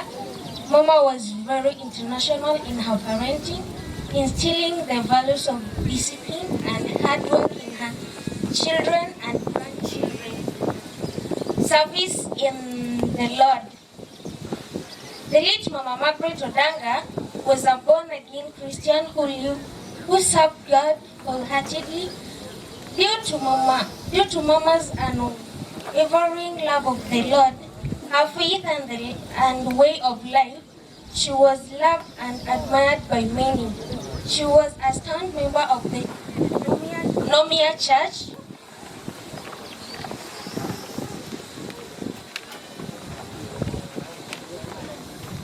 Nomia Church of Gospelers, where she actively took part in the day-to-day operations of the church. She was the chairperson of the church women's group in the parish. The late Mama Margaret Odanga was appointed the parish treasurer, a position she held from 1982 up to her untimely sickness and treatment. Mama Margaret Odanga has been unwell for quite some time now and has been receiving treatment from various hospitals. On the 10th day of January 2022, her condition worsened and she was quickly rushed to St. Luke's Hospital in Kisumu, passing on to glory. After receiving treatment at St. Luke's Hospital for a couple of days, the doctors recommended the late Mama Margaret Odanga referred to Tertiary Referral Hospital for more advanced treatment. Her condition worsened and the Lord called her into His glory on the 17th day, January 2022. Before nikae chini, I'm done with this, but before nikae chini, something I want to tell Mom.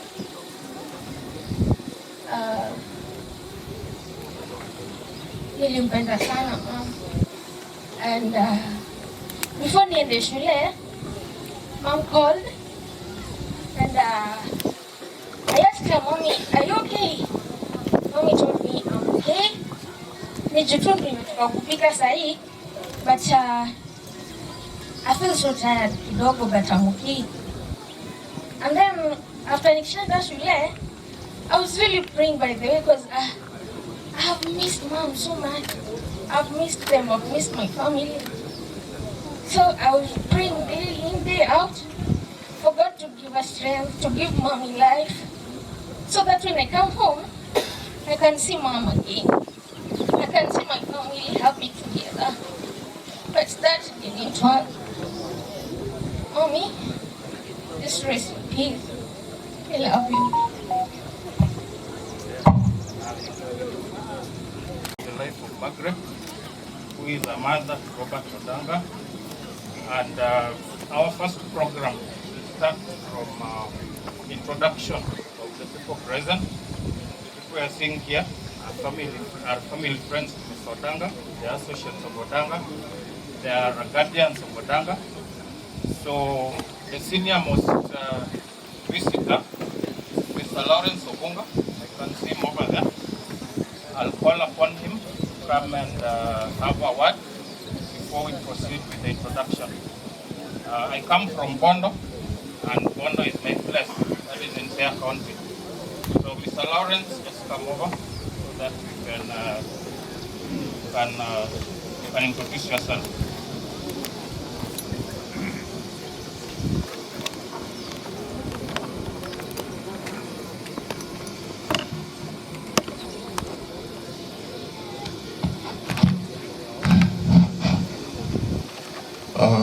Amoso ujuta Nyasaye ni msawauru. Sawauru ja Nyasaye. Ruru kamana. An machungi nyimu kai lungane Lawrence Obunga. Ajanya kachagoro Durge. Ada kuyugis gambaka. Ne daer timo mosa henya. Mokwongo ni jaduong Mr. Odanga. Kumlar man mama. Kachiel Odanga Robert. Kachiel ge kanisa man Omia Church. Ang'eni wito member maduong' ahinya timo ni mos makende. Kachiel ge jo Yoma one mamoae. Ang'eni en kuyo maduong' ahinya gi chieng' ma kawuono ni. Mos ahinya. Nado wacho matin kuom kaka ng'eyo mama. Mama ne ang'eyo through Robert Omondi Odanga. Robert Omondi Odanga ne kane ang'e kane isomo gi wuoda miluongo ni Hillary. Hillary ni kanye? Hillary hapa ni onge machiegni. Hillary ne somo ka Waware ka. Koro kane ogi apirare ya 2007 ne gibiro Gelema Odanga ka gi school. Bas kane gibiro na kijana biro gi Yusuf ne my school. Wabedo kode, wabedo maber Odanga tieko school. Odanga no biro makoro ne wan kode Nairobi. Koro Odanga pongo donje. The first day kano biro Nairobi. Kano biro no chako manyo gimonyalo timo. To daher wacho nu joware ni Odanga en nyathi maber kendo nyathi makare. En nyathi ma discipline. Sano sebeno ng'aduong' ok en nyathi. Sani en wakili, onyalo tweya kata nowuon katugo kode donge. Bas, nyathi maber, ite ber, jahera. Notema ahinya mane mama biro limowa Nairobi. Mama biro Nairobi Kennedy Tech. Mwalimowa mwanindo kode dala manwadake Nairobi. Kanyo manang'e mama momiyo ne wang'ere maber ahinya. En kuyo na as a family kuom lal mama nikech mama ne wang'iyo go maber. Kata ndalo modok machien ka 2019 no biro mwabudha ahinya. Magomba kama maber kaka family. Onge wach Nyasaye mong'ado kaka onego timre. Nikech ji dake piny ni nitie kama ilore gari. Ne ogi kama koro olore gari, owe gari dhi gi joka pod nitie mapo mangima. Gima daher en mana kwayo ne ni mondo Nyasaye oket chunye kama ber. Wachung' ka daher mondo miya dakika 5 kata 10 kende mondo amiu kaka Odanga obedo Nairobi.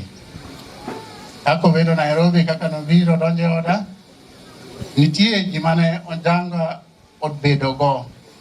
Jok manyalo luongo ni jok manokonye, jok anyalo luongo ni the hosts. Those who helped him make step by step to where he has reached now.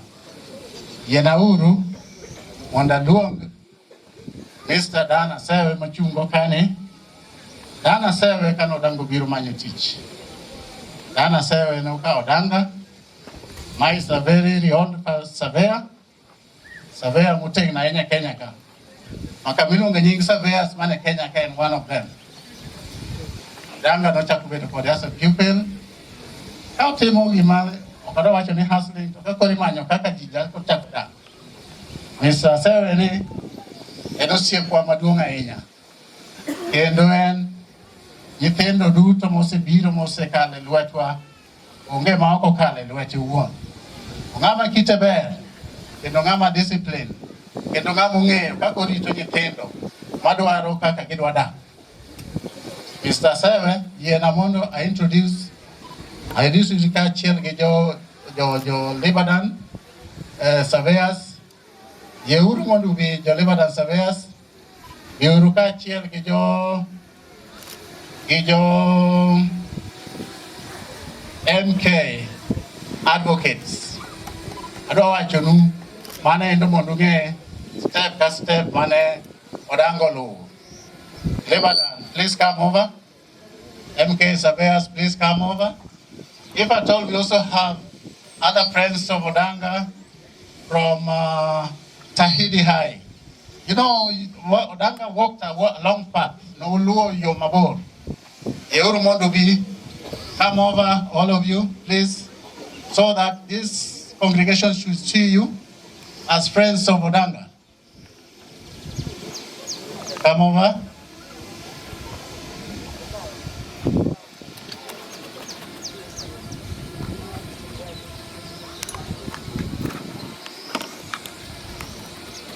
So, mage group mane Odanga odonje lwetgi.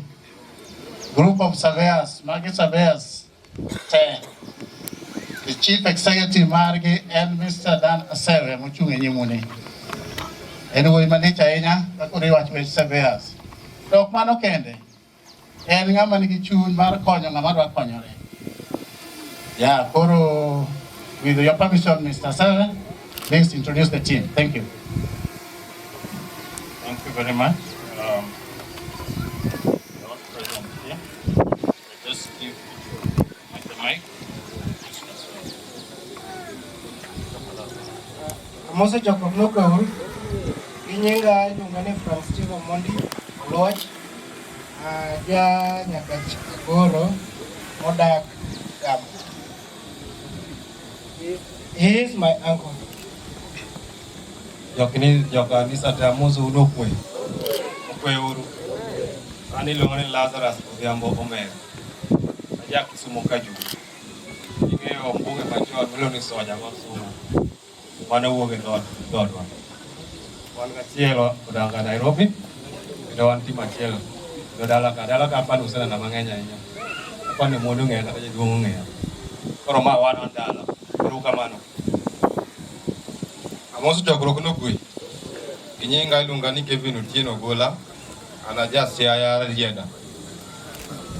Wan wach notiyo Odanga tich achiel Nairobi kocha.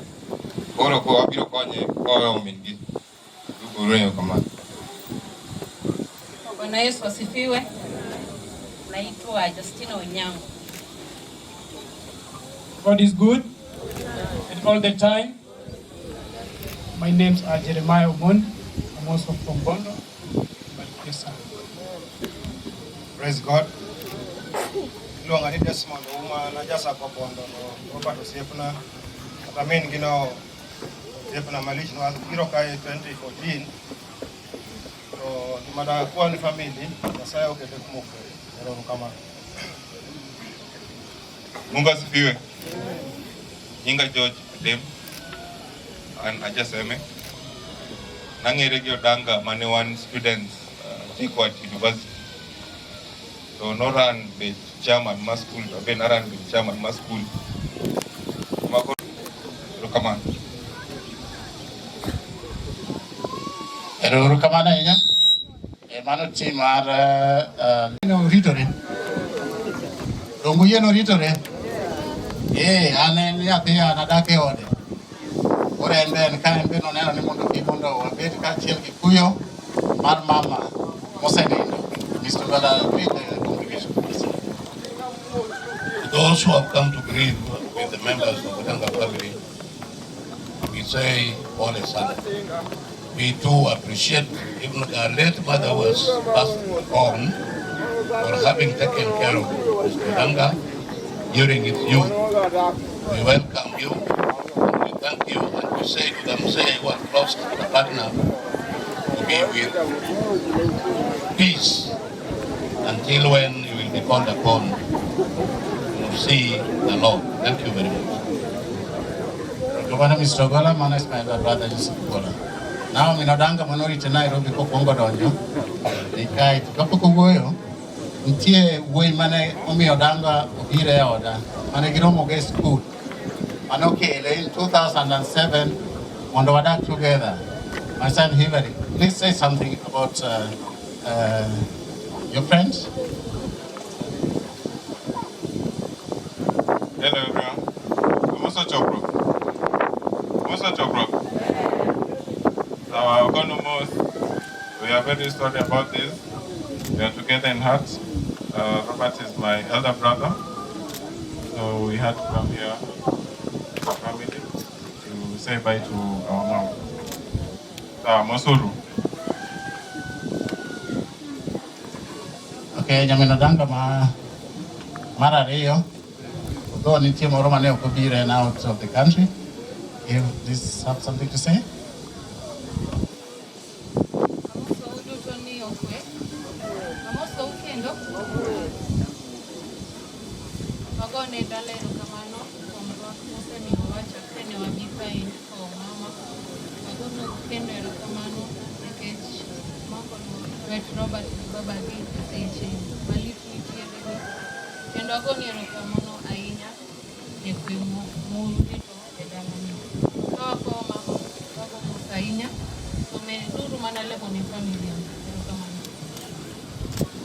Thank you, Malaiva, my second.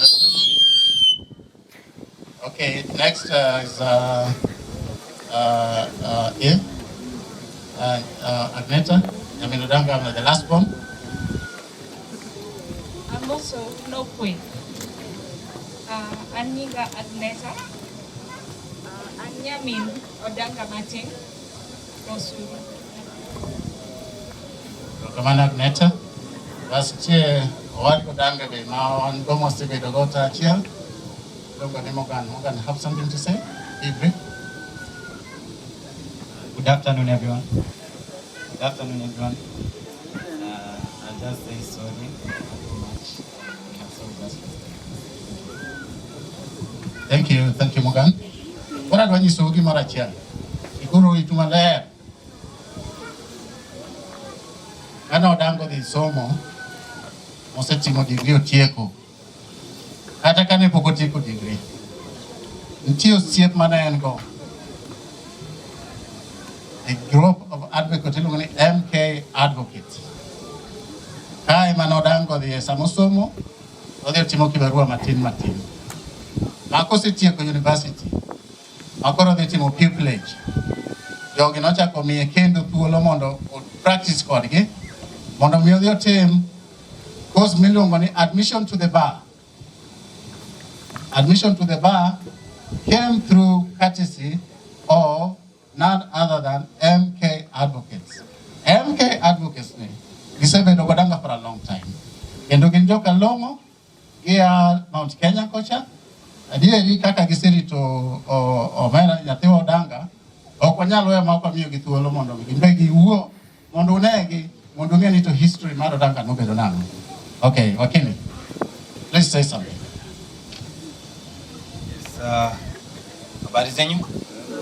Urweka manu. Kwanza nataka kusema pole. Deeply send all my deepest condolences to the family and also friends. Tulianza na Robert kwa farm. Nilimwona akiwa wakili student na sasa ni wakili mkubwa. Yeye ndo shujaa na senior counsel. Na nimesema asante sana tupatia fursa ya meet na pia niko na rafiki yangu anaitwa Karanja kama naweza sema kitu, alafu kuna wakili wengi hapa wamekaa chini, sijui kwa nini hawajasimama waonekane. Wakuje tafadhali wakili. Lispa tafadhali. Lavenda mwarakisha tafadhali.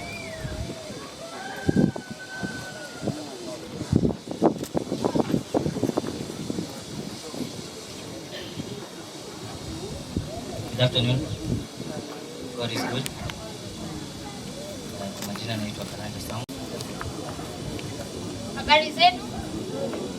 Naitwa Lispa Karia, and my deepest condolences to the Odanga family.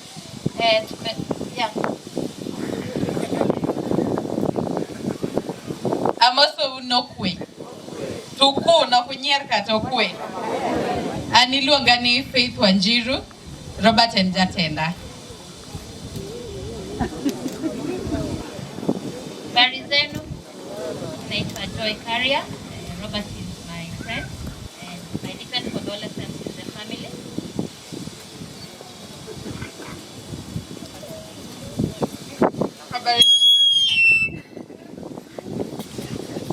Habari zenu. Naitwa Lavender. Robert, very sorry for your loss, and my mom.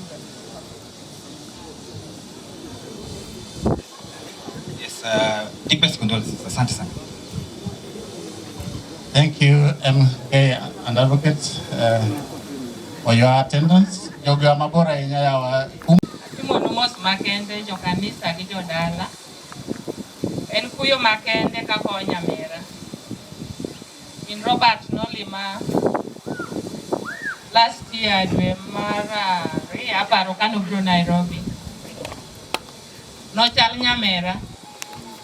Margaret mos makende gi family mar Odanga. Dala kase bire molodiriyo. Kabiro limo nyamera nieri. Nise nyalo ng'eya orugi nyalo wilanta ng'eye. Atimo numos makende to gimaduong' madawachi ni walemne jo Margaret modong'. Paru Robert lemo makende kech mai manye gi kuotho godo kaka nyathi nyalo pimo wach gi min gi. Paru Robert lemo makende moloyo to wapandala ni lemo makende Nyasaye ruoth obed kodi. Because of time, I'll crown it by saying, may the soul of Margaret rest in peace, and God bless the family of Odanga and Kenya. Thank you. Karambege sani, abro kwayo ng'ato bro mako na gine gi ka mondo wan tim piyo. Ora na chako gi mara. Pero agolo mi man gi moro ikwa ketsa. Karambe kata jo kanisa watie karambe.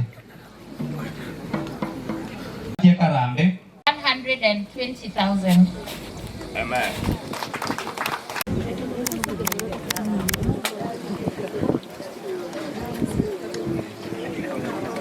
Sande jadong 100. Yawati mucap-cap wau kata sa. Kali po. Ini cere ngaman urgi ngata-ngata. Pilpesa.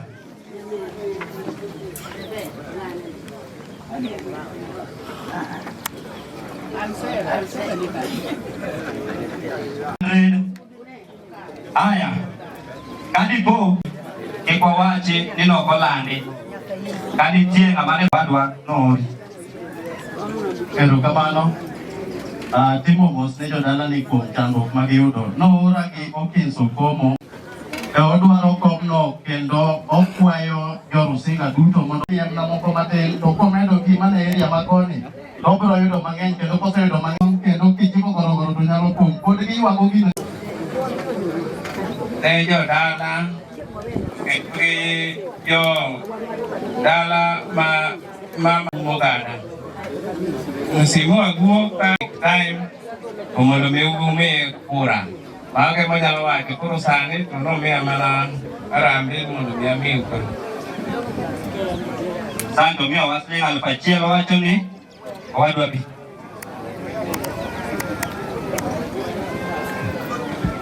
Erokamano. An ora gi wes mi okukumregi. Yoni gobendo se biro kato gidi bura moro. Oganda Nyasaye wedewa mobiro mondo ywagwa yenauru gi muolo mathoth ahinya mondo awach ni weche ditama. Achiel anyalo timo neno ke chutho ka nyako mitimo nende kani Ane manyalo timo nende. Nikech ka Jojo kele kane moyuda ka ng'ama ng'ongo. Ok oyuda ka pod aonge. Koro ang'eye maber moloyo nyaka wasedak kode ka nyaka sani. Yienwauru mondo ago erokamano ne joma obiro ywagowa, joma obiro nenowa. Ang'eyo ni uselemo kodwa, pod ulemo kodwa. Kendo yieuru mondo uchung' kodwa e kinde ma piny tekieni. Kendo awacho ni ka ng'ato biro dhi thurgi nikech koro to nyaka wake.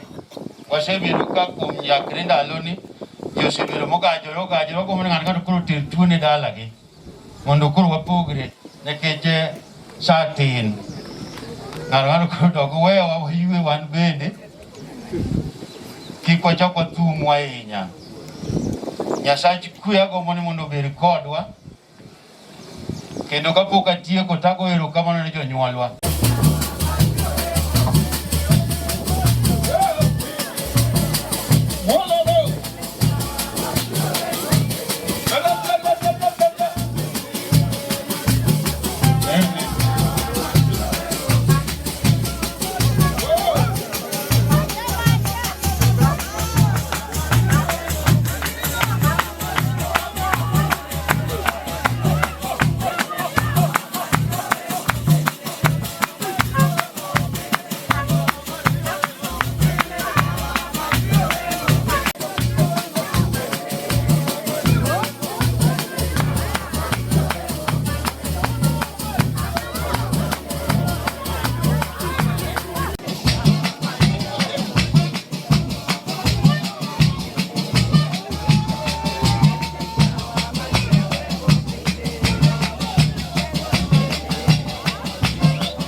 Maduong' machalo kama, I'm Bishop Joshua Walo Mugudu Kesh, awuok Rarieda constituency, Siaya County. Joturwa modak koni mwalemo gono walo ni mondo giako mamu. Koro thuolo ni we mondo adwa chiwo neno mani ji ariyo mantie kagi, to kapok achiwo neno. Joma nowuotho koda te chung'uru machiegni ka ukwane chokruok notoki. Wuotho koda te kane wabiro kodi. Kane wabiro. Amina. Kane wabiro. Ay wabende.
Bishop Odera, Bishop. Askofu uko wapi? No. Come along. Come along. Manora. Erokamano.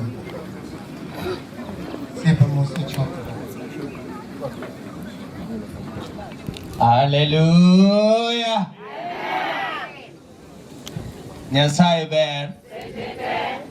Usechete. An Bishop Odira aja Rusinga ka anandala ago erokamano ago ne chache erokamano mochopo ka mubiro konya go nyaminwa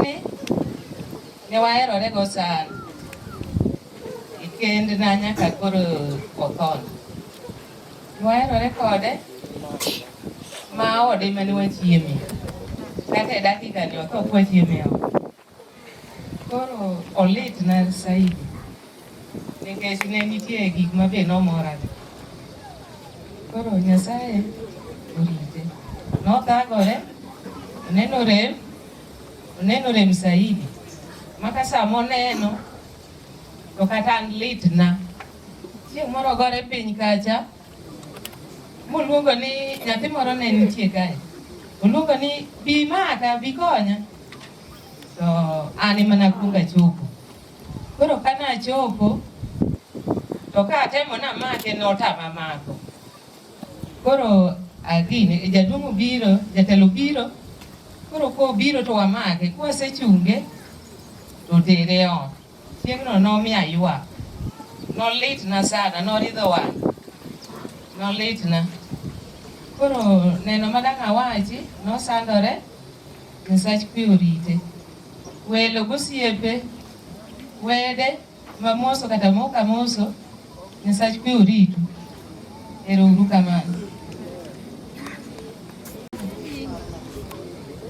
erokamano nyinga ero wiya bilgo nyinga Evelyn Doyo nyinga ariyo Wilkista Doyo Anyasakwa Kadera atedo chulaka kamgereka Rusinga Paris Omabei Dawses Urita gale senior biso Jojora Nyasach kwe oritu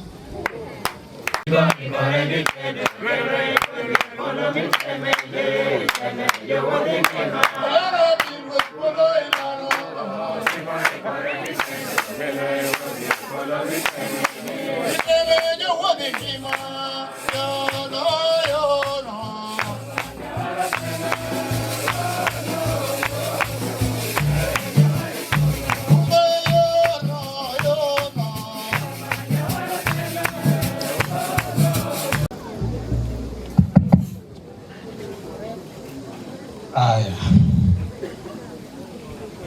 Amoso uteni mrembe. Mrembe kendo. Odanga dong.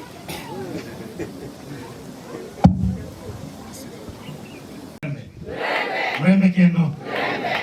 Ai, uponga dia. Amor go kabisa. Nalo mang'eny kapok aneno kaka jokwaya go miel ka. Miel maber, kuru maber.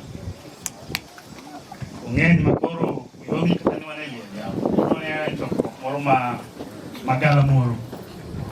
Mana kako ne penyo bedo. Amor ahinya kendo adwa goyo kamano ahinya neno miya chach makata miya achiel. Kaka na koro wang'eny ma waromo kaka kendo waromo kalo MP kata MCA dong. Lakini kawuono pago siasa.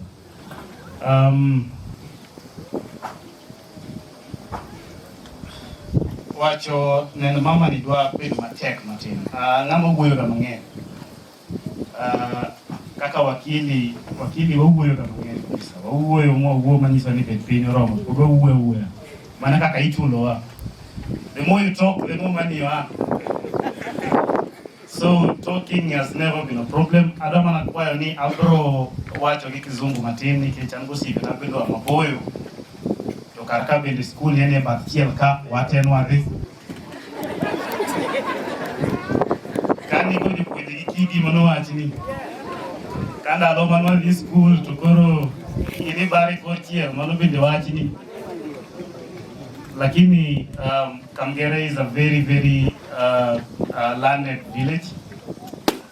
Kendo amor sana kaneno head teacher mane wange kanane class 3, Mr. Soto. I think he has left, but I really appreciate that you came. want to say thank you to my friends who are from Nairobi. It is very weird to me because I am not used to support and I'm not used to much assistance. I am a very independent person. So the level of support that I've been given at this period is scary. Sometimes I don't know how to receive it, but I just want to thank God that you guys traveled from very far. You traveled from very far, maneuvered roads, some traveled at night. You know, it is a tiresome journey to come to this place. I am very, very, very grateful. Well, my law firm is here as well, Odanga and Partners Advocates. I just want you to stand on the crowd and wave. Please, if you're there. The people that I work with. Thank you very much. I want to recognize my biggest clients and my biggest friends and my biggest brothers. People who have supported me and are there with me. We are the best of friends. We are like brothers. We do business as brothers. They have traveled from very far. The directors of Wilston Homes and the Mabati Capital Limited. If you're in the crowd, kindly just stand and wave. If you don't stand, I'll bring you here to talk. So decide. Thank you so much. Another thing is, I want to thank my friends. I want to thank my family. And a special thank you to Lispa. Special thank you to Joy. Kindly stand and wave to the crowd.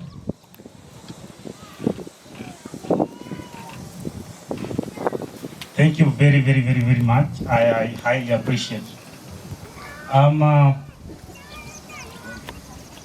To say it briefly, I think in the tribute, my tribute is very long. If I start talking about my mother, we could be here for a very long time. But I just want to paint a picture of we were from a very, very humble background. The homestead you see behind you are all thatched houses. And if you look around this village, there are very few thatched houses that are no longer there. But back then, us growing up, when we were growing up here, unless, you know, in very rare circumstances, would you find people with very decent housing. So we lived in thatched houses, just behind you. When it was raining at night, we used to move to one corner as a family so that you're not rained on.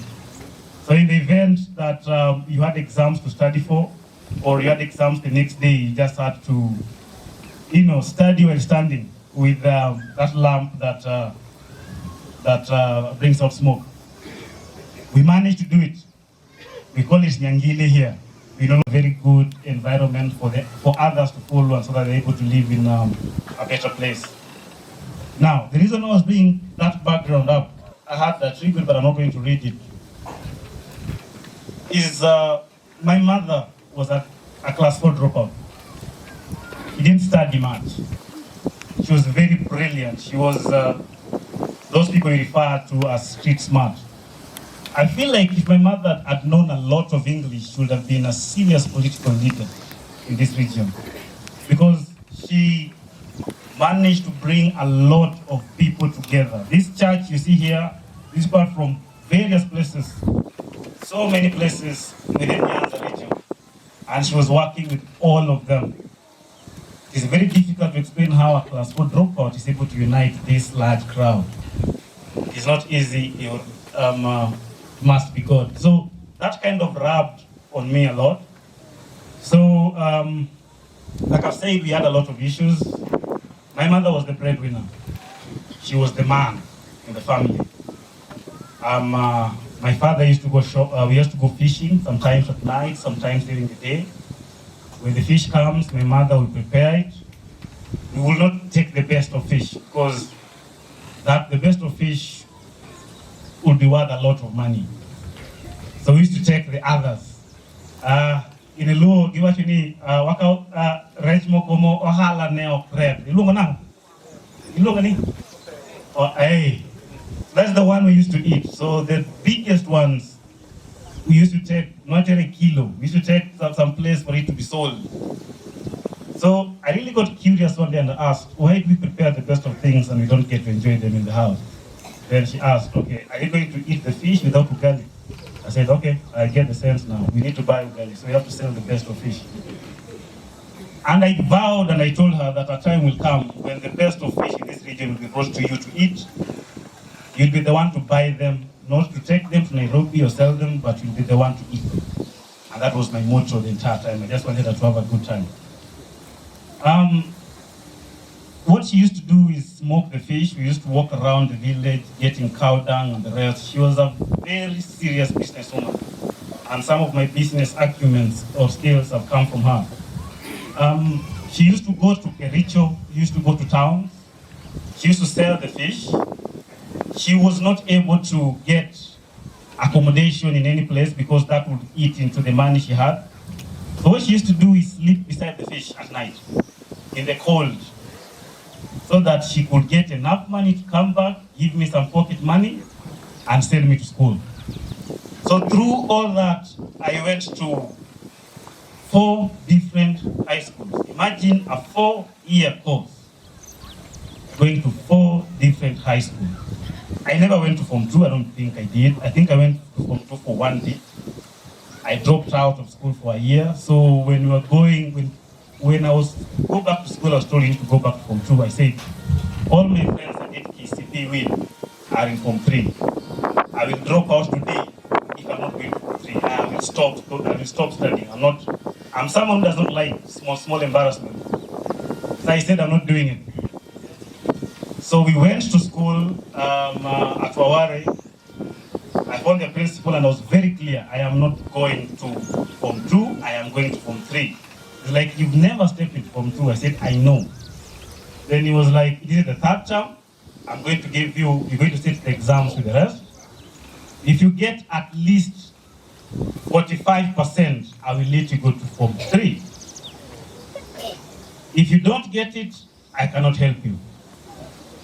I have never studied that much in my life. I really studied for a week with the lamps, the way I'm telling you, with everything else, the house, the way I'm describing it to you. I studied and I studied a lot.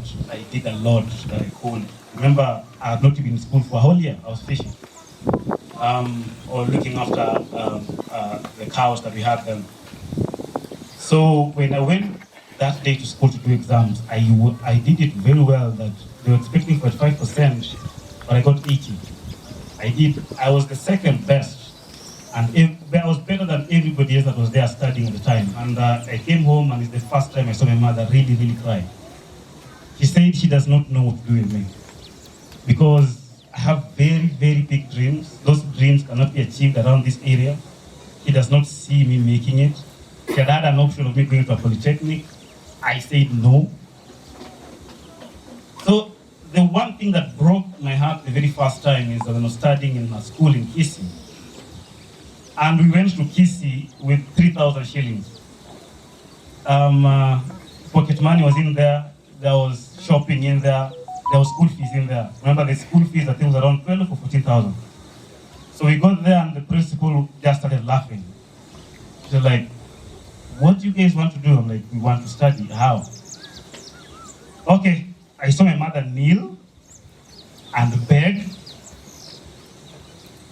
And I saw her cry.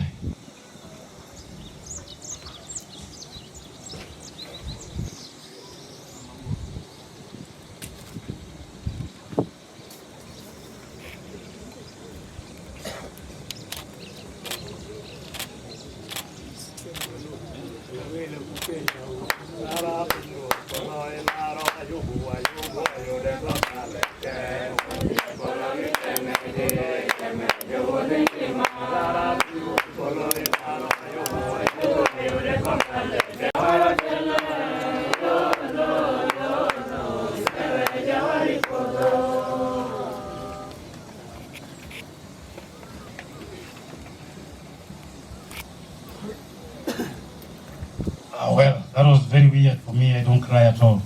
I don't do it at all. It's remembering that scene.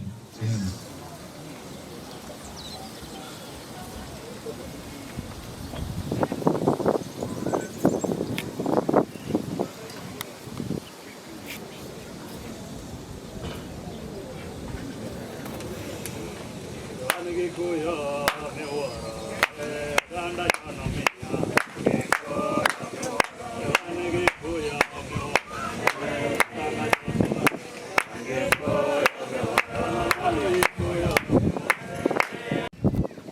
that day I vowed that I'll get everything that I want. I will live wherever I want. I will do everything that I want. And since I was a boy, I've always wanted to be an advocate, argue like an advocate, or be a pilot.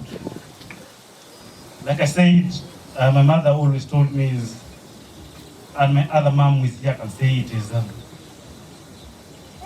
anything I want, I get. Anything I put my mind into, I have never failed really to get what I want. I have my way, I do it, I just grind it out with the best of everybody and I just make it happen. And for you to understand the levels that I could take myself to is that as a young boy in Nairobi, I took myself through campus. I did not have anyone to send me 10 shillings or tell me this is school fees. I didn't have anybody to tell me, this is pocket money, or this is money for this is money for that. I did it myself, personally. From the little things that we used to do, I just did it. And my mother used to ask me, how do you do it? Are you a thief? I said, no. If I was a thief, no one would ever catch me. But I'm not one. I'm a very hardworking person. The way you trained me, it is perfect, it is nice. So I did, I finished, I became an advocate.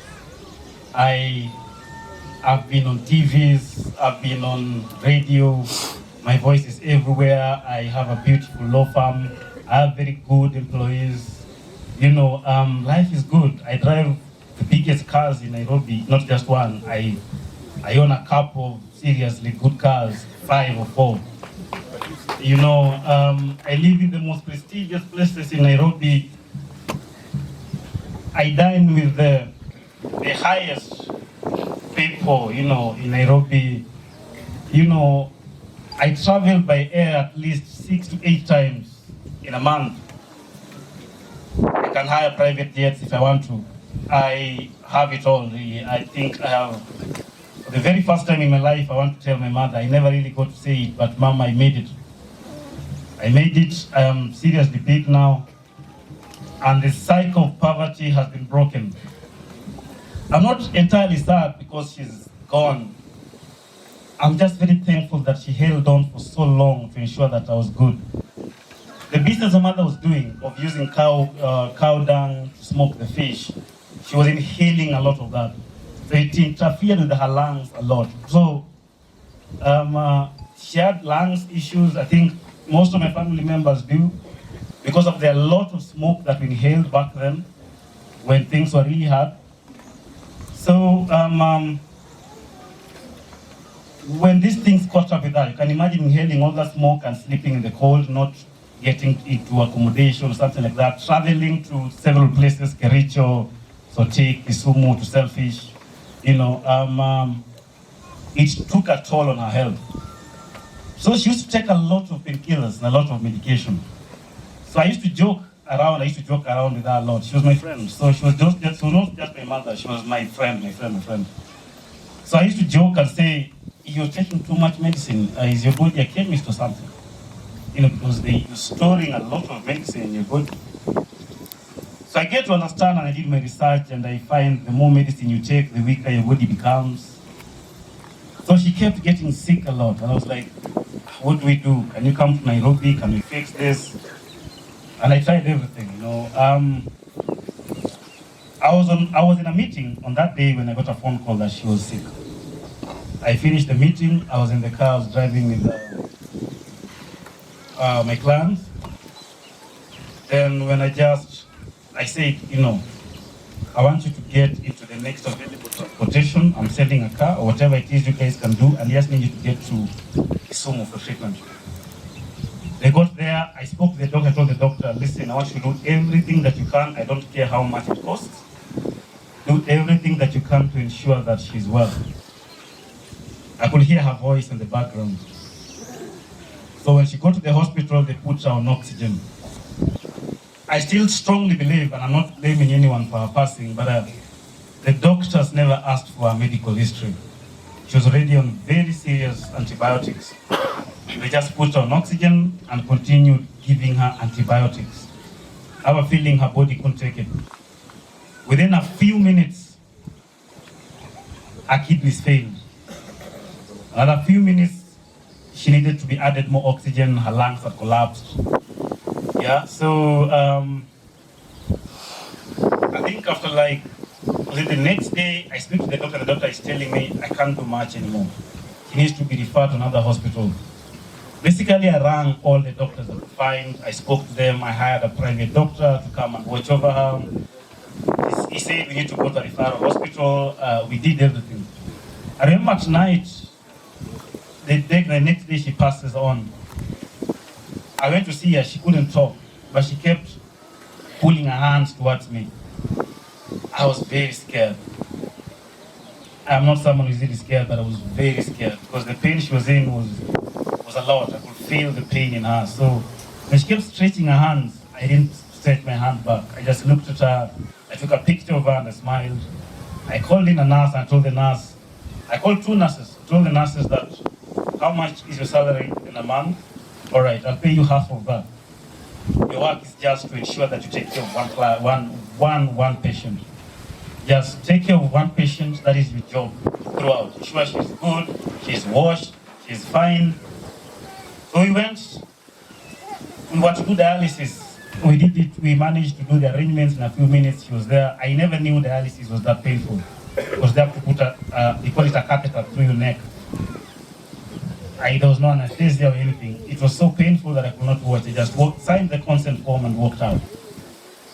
The next day I went to see her. She looked very weak, but she could see me. I could sense that she could recognize who is there. So I just smiled. I make a lot of jokes, even in bad situations. And I just made a joke again, and she did. So I sat with the doctor and told the doctor, tell me the truth. Is she making it? The doctor said she's fighting for her life. It's 50-50. She could tip towards any side at any time. I went and saw my mother and I was like, I need to make peace with this. I think she's going to go. I need to talk to her or say something. When I got into that room, I could not say much.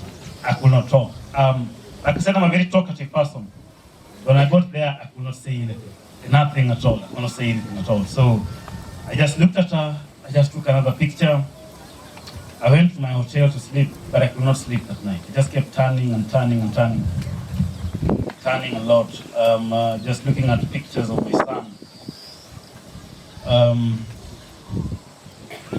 So at 4 a.m. or 3:30 a.m. a nurse calls me. One of the nurses that are employed calls me and says, we need to talk about something. I don't think your mother is doing well.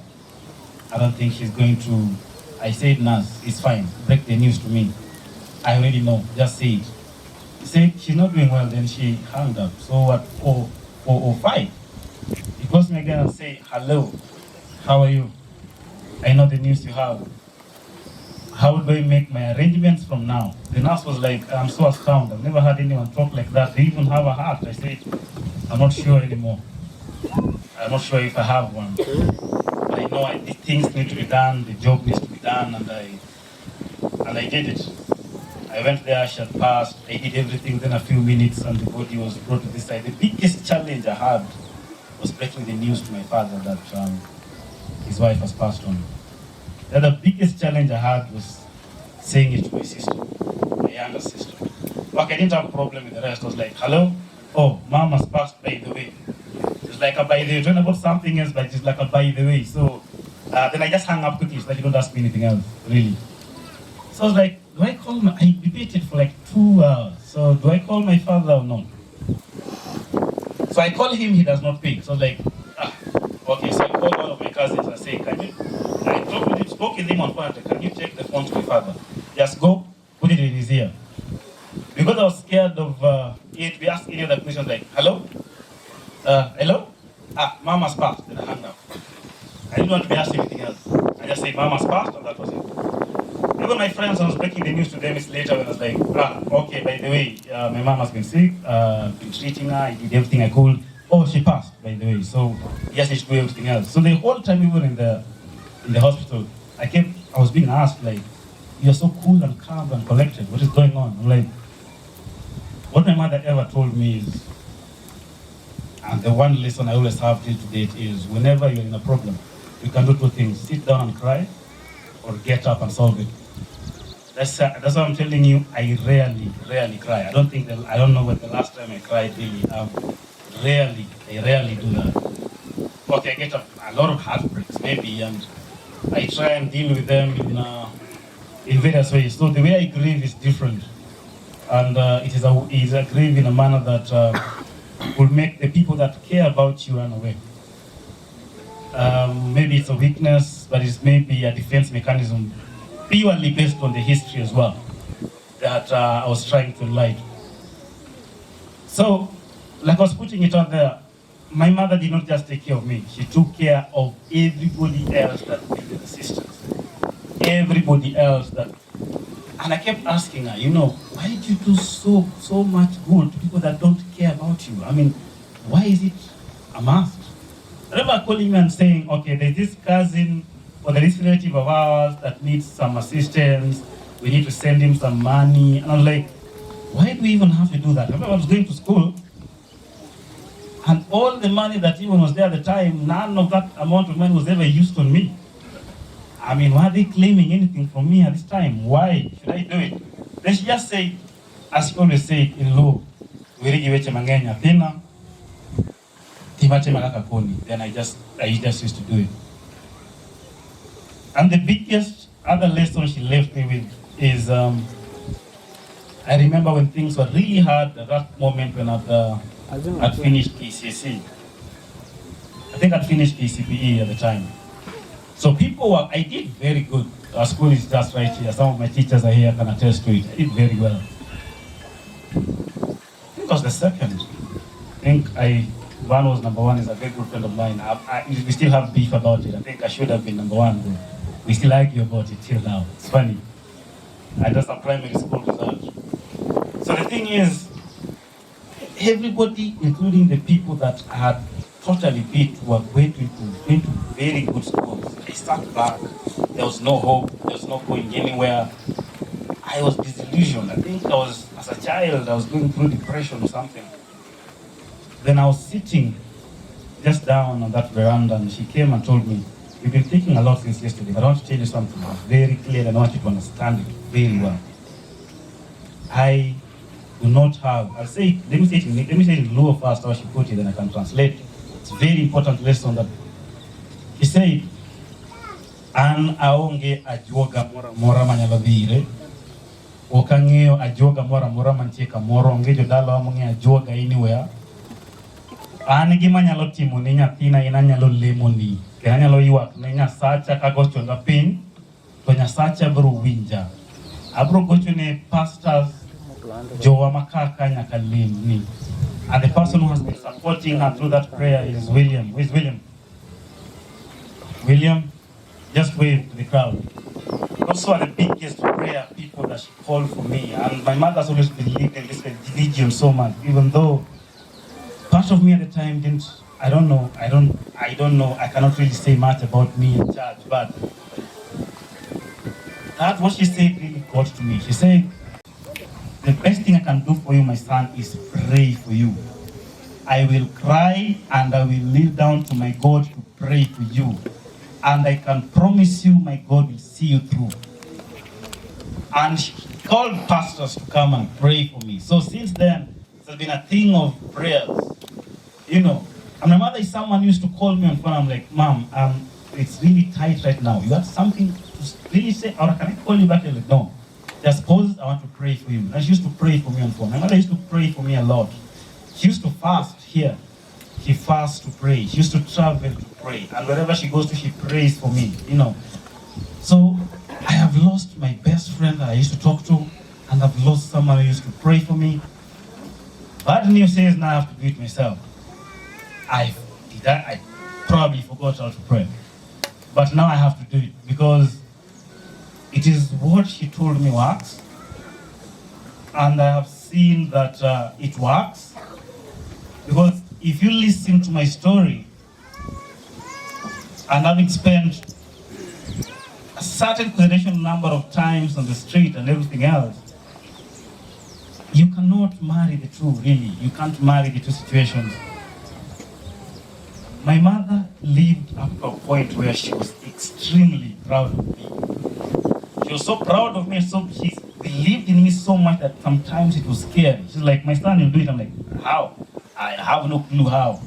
You know, you just have to do it. So I used to just perform miracles sometimes, and it was good. So when I first went to Nairobi, when I came back, just a little bit back, is the thatched houses. So I came one day, and it was raining, and I was from Nairobi. I was like, I can't do this anymore. I told them, first thing in the morning, I want you to demolish all the houses in this compound. So like, are you mad or something? No, I want you to demolish all of them. That's why we are building new houses tomorrow morning. That's how we built new houses tomorrow morning. 3 houses at the same time. The next day, take the 4th one the next week. So that is when I thought she sat down and said, my son has really made it. So I want to thank God for bringing her into my life. I want to thank God for bringing her into my life. I've lost so much in terms of the people that I care about, people that I love. It kind of messed up with my emotional stability. Not very outgoing sometimes, and had a lot of anger issues. I think they're still in there. So I don't want to take much of the time of everybody. I have a lot to say, like I said. I just want to conclude it. Yes. I want to conclude it. I wrote this eulogy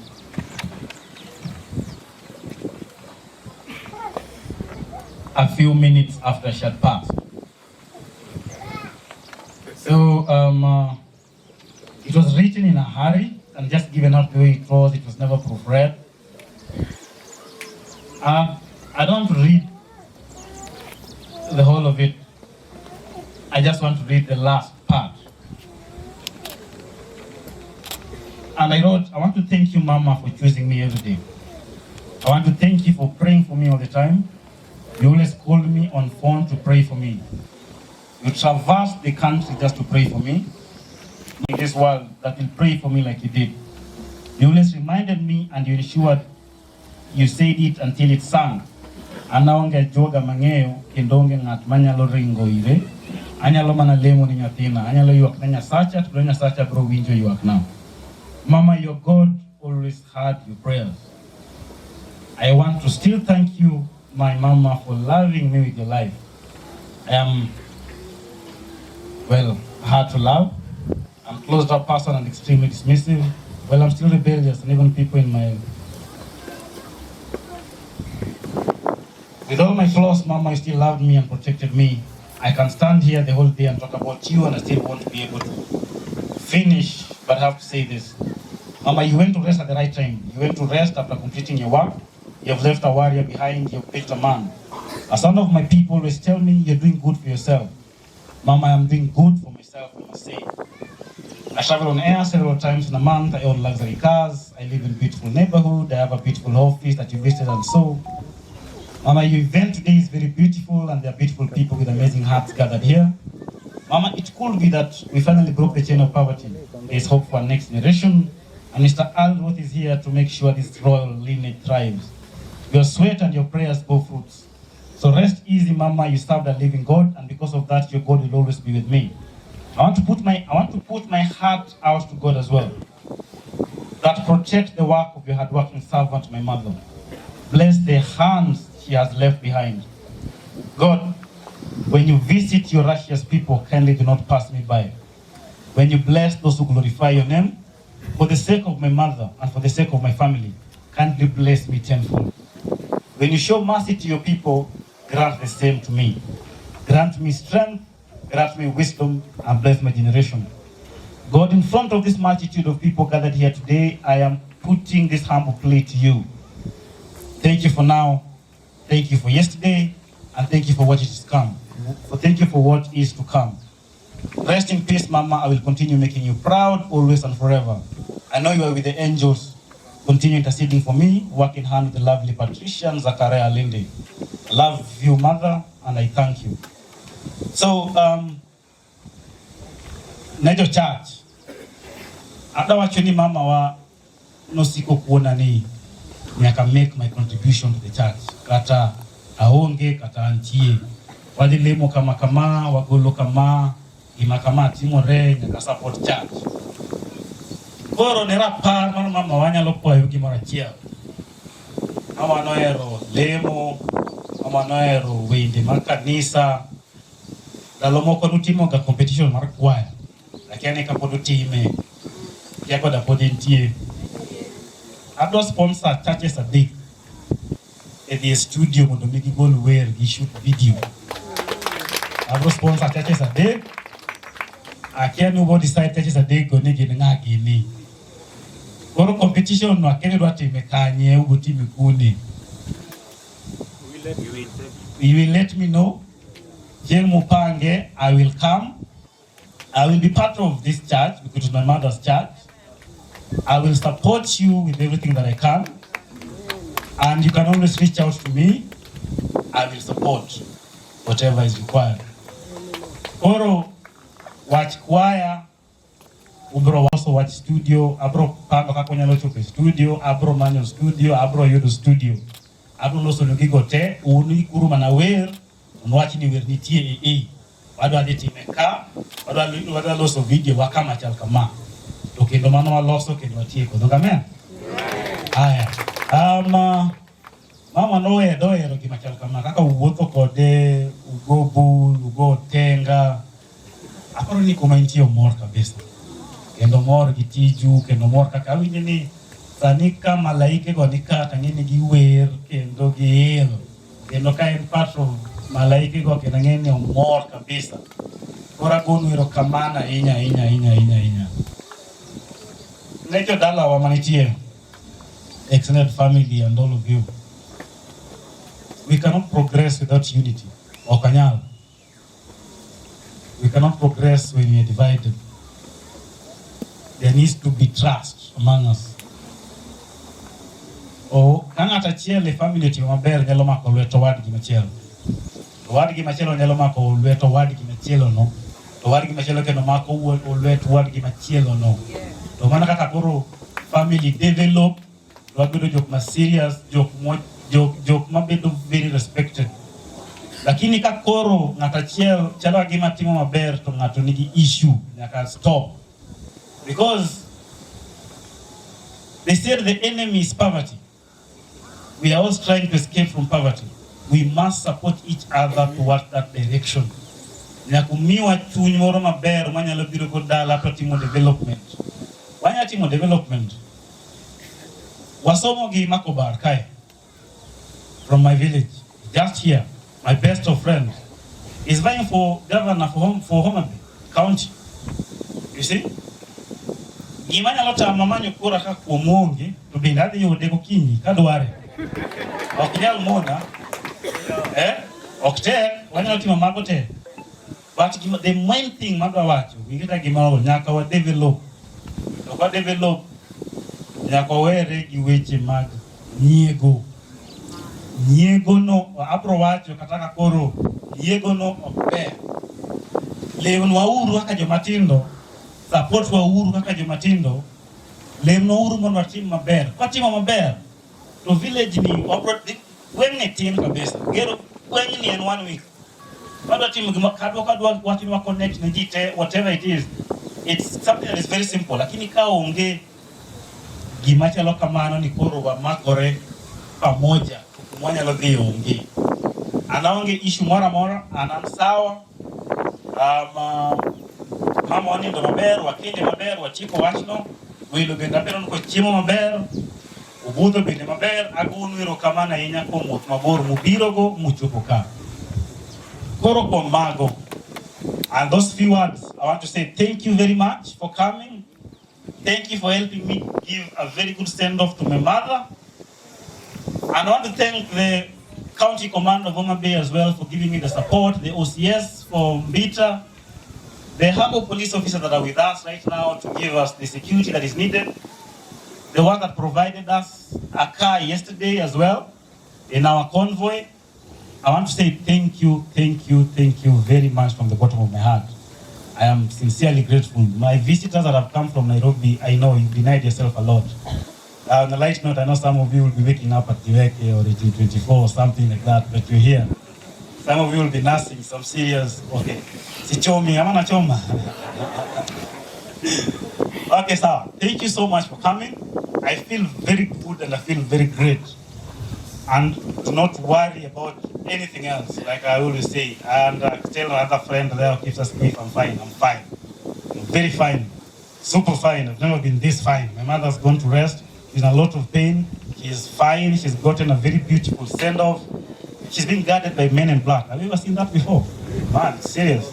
These are some serious things. So thank you so much. Thank you so much. Thank you so much.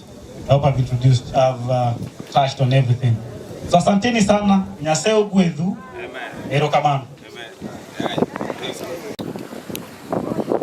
Serikali, wede, usiepe Robert, amosu mlo yikore uru.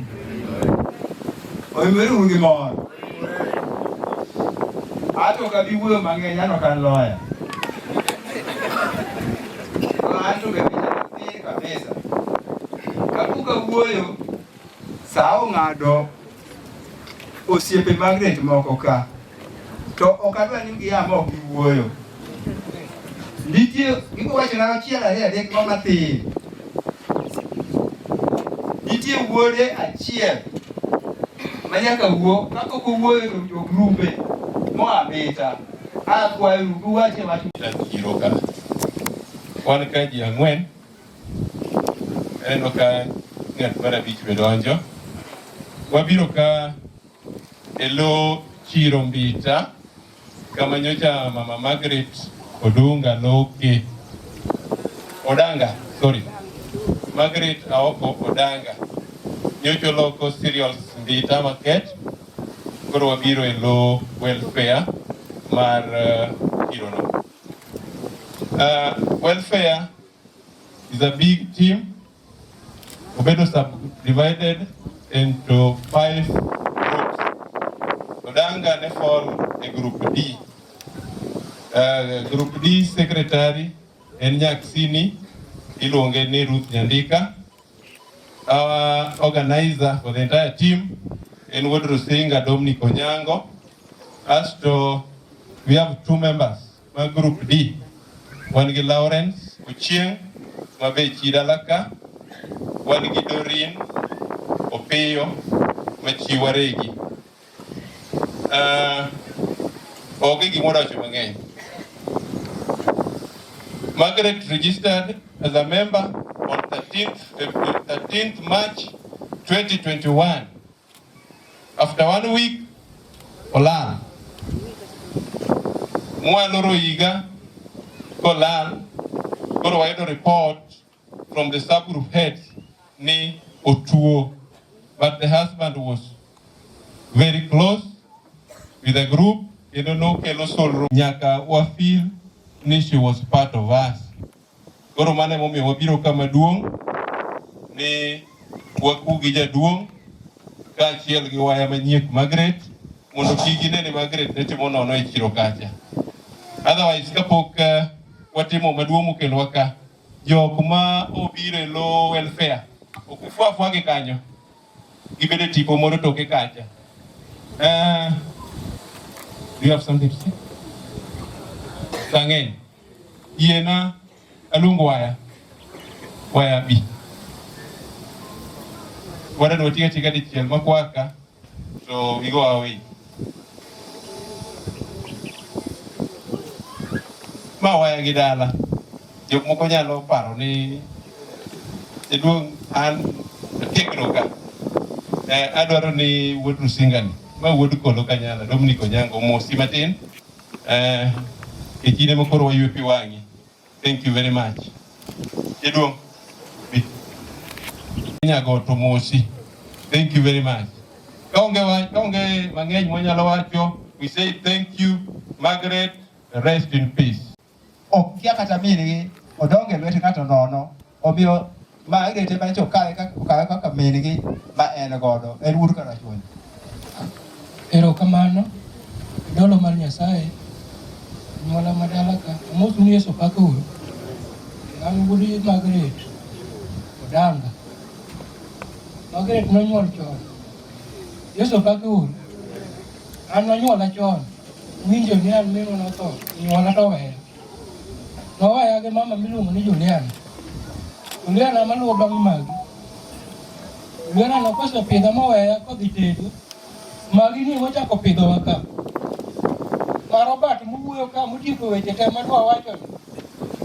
En ma magi otiyo ne gweng'ni mangima ka wuotho nyaka chiegni Kericho.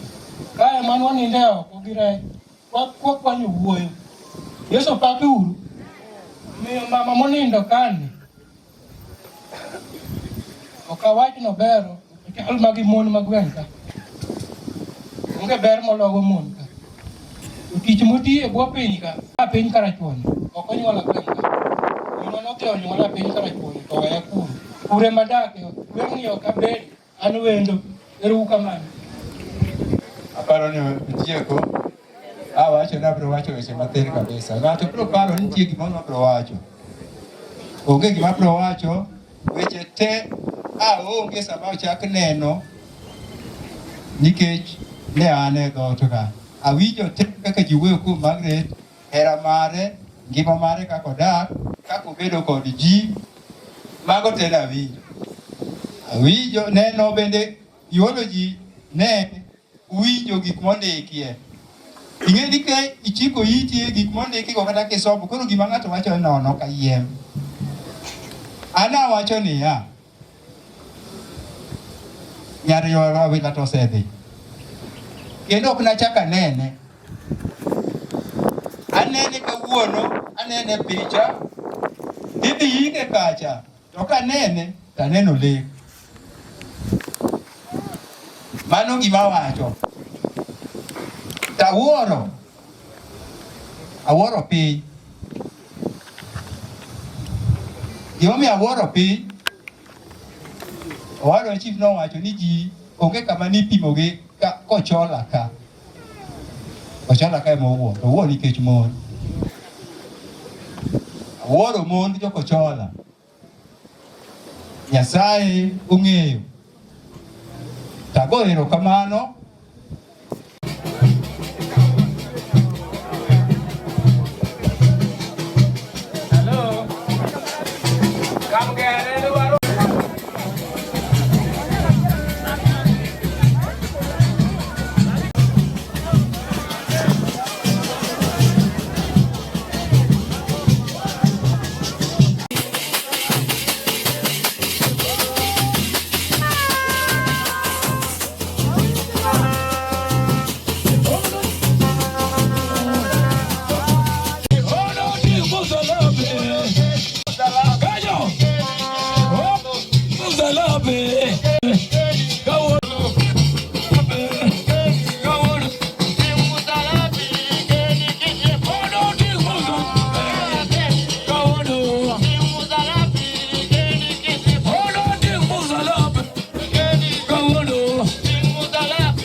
Mankani, you are one of family members, Kane.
Ah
Ani kendo ngima ruto wacho ng'amo yie kuoma kata tho nodok mangima oyie kuoma okano tho nyaka chieng'.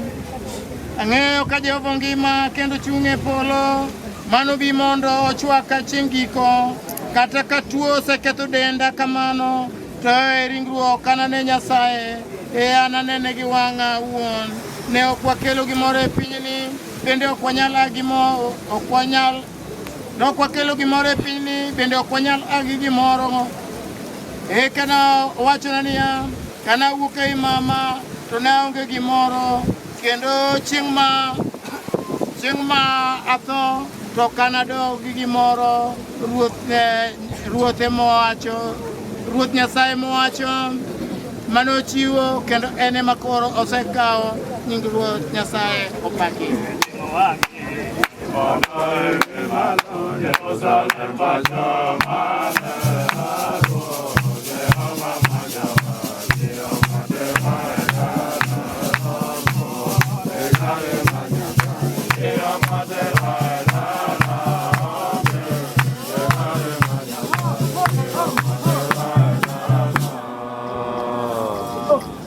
Dhano madhako nyuolo ngima ndalo mano kendo chandore pile odongo kendo ng'ade kaka oboke oringo kaka tipo to kosiki chutho ka pod wangima wantie kar tho to wadwaro konyruok kuom ng'a to mana in Ruoth Nyasaye misin adier nikech richowa to Ruoth Nyasaye maler ahinya Ruoth Nyakalaga kik iterwa e rem malit mar tho manyaka chieng'.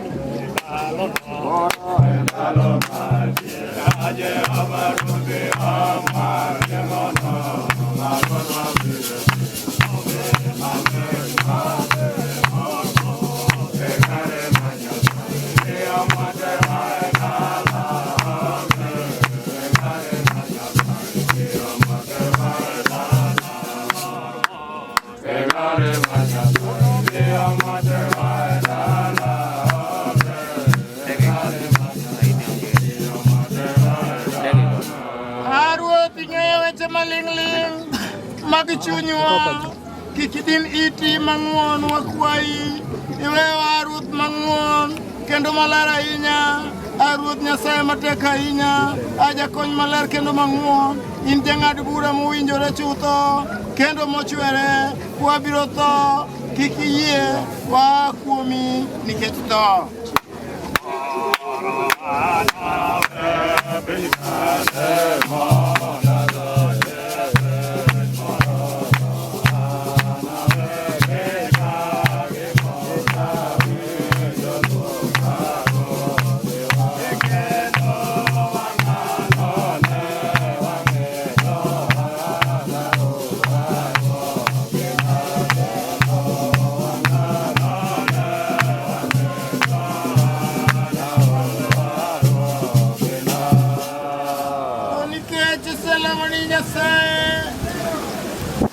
ndalo duto.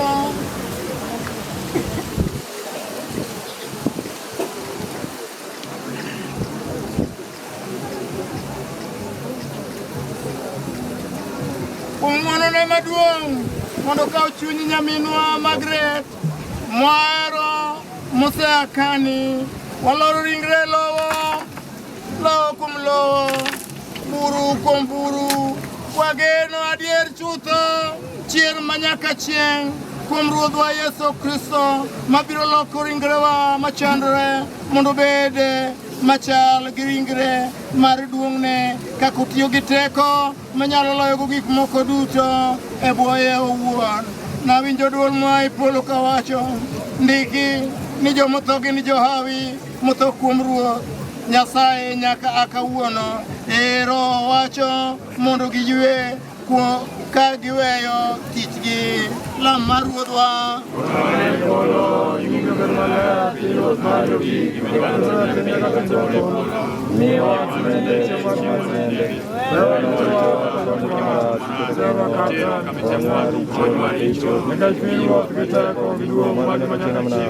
Nyasaye manyalo duto chuny jogo man kuom Ruoth mosea kani gi ngima kodi, kendo chuny jomo yie gibedo ka gimor ka gikwe kosegolgi kuom chandruok mar ringruok.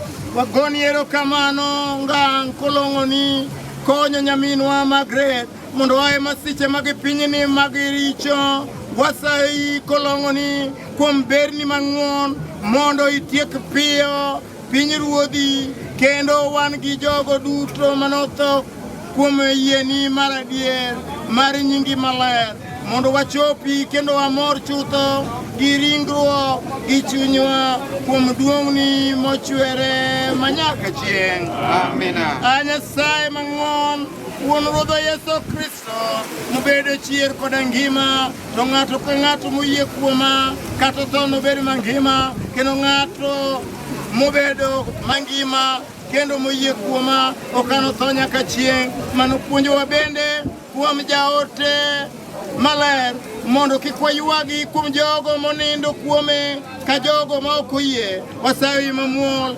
yaye Nyasaye wuon loch polo malo, mondo ichierowa e tho mar richo, wadhi e ngima modhi kare, mondo kwa e ngimani waywe kuome e kaka wageno kuom nyaminwa Margaret. To e chieng' giko pinye chier mar ji duto onwang'wa mowinjore e nyimi, kendo wayud hapi ma udi mihero ngang' nobiro gwedhogo ji duto mihero kendo moluori, kowacho niya, biuru johawi mag wuora, chamuru gikeni mag pinyruodhno moiknu nyaka chakruok mar piny. Awuonwa makecho ngang', wasayi mondo imiwa magi kuom teko gi nyalo mari e nyingi wuon Yesu Kristo Ruodhwa. Amina. Wagoni erokamano Nyasaye mar polo, intie kod teko maduong'. Anang'o e nyimi Nyasaye madidewa, ting'o bada yaye Ruoth mar ngima. Nyari osetiyoni e pinyni yaye Jehova, kendo osetiyoni e ote manomiyo Church of Gospelers ka kotiyo gi mwandune, bed ni en go kata onge go, to wuotho ka ok oywagre kendo ok ong'ing'eye. Nyasaye mar ndalo, alami ya jakony maber, nikech intie kod teko kod nyalo. Yie mondo iyaw dirisha mag polo, kik idin ne iti. Bende gwedhowa duto, nyingi oyud duong'. E remb Wuod Yesu Kristo ma Jawar. Amen.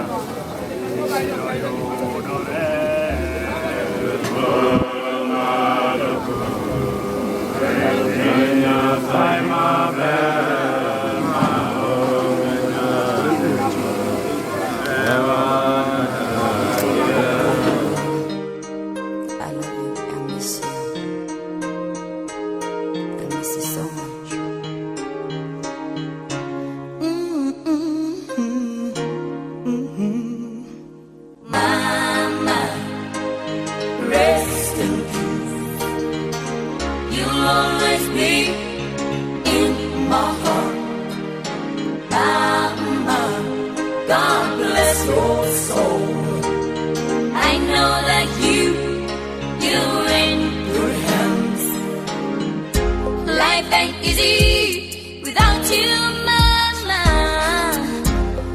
you've been there for me. Anytime, anywhere, every day.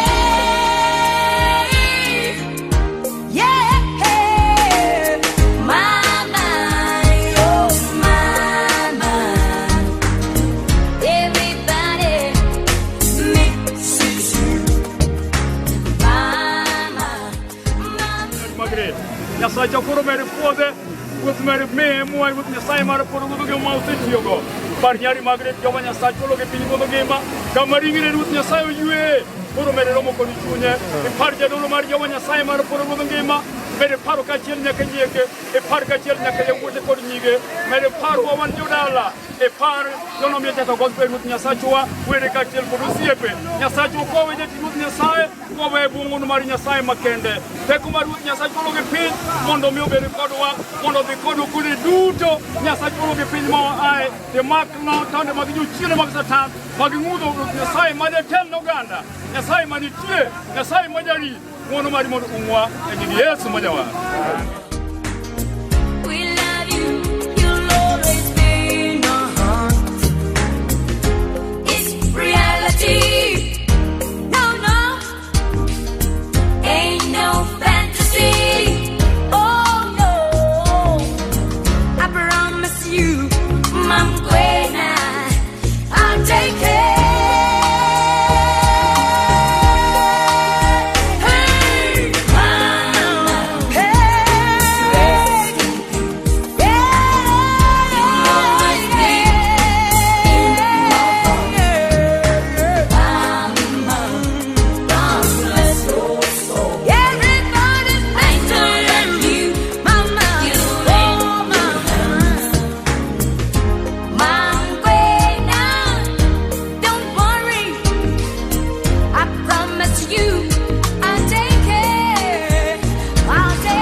Uliniwacha mi bila fahamu kuwa ni yako zamu, angalau ungeniambia eti unakam nitulize hamu wangu wa dhati.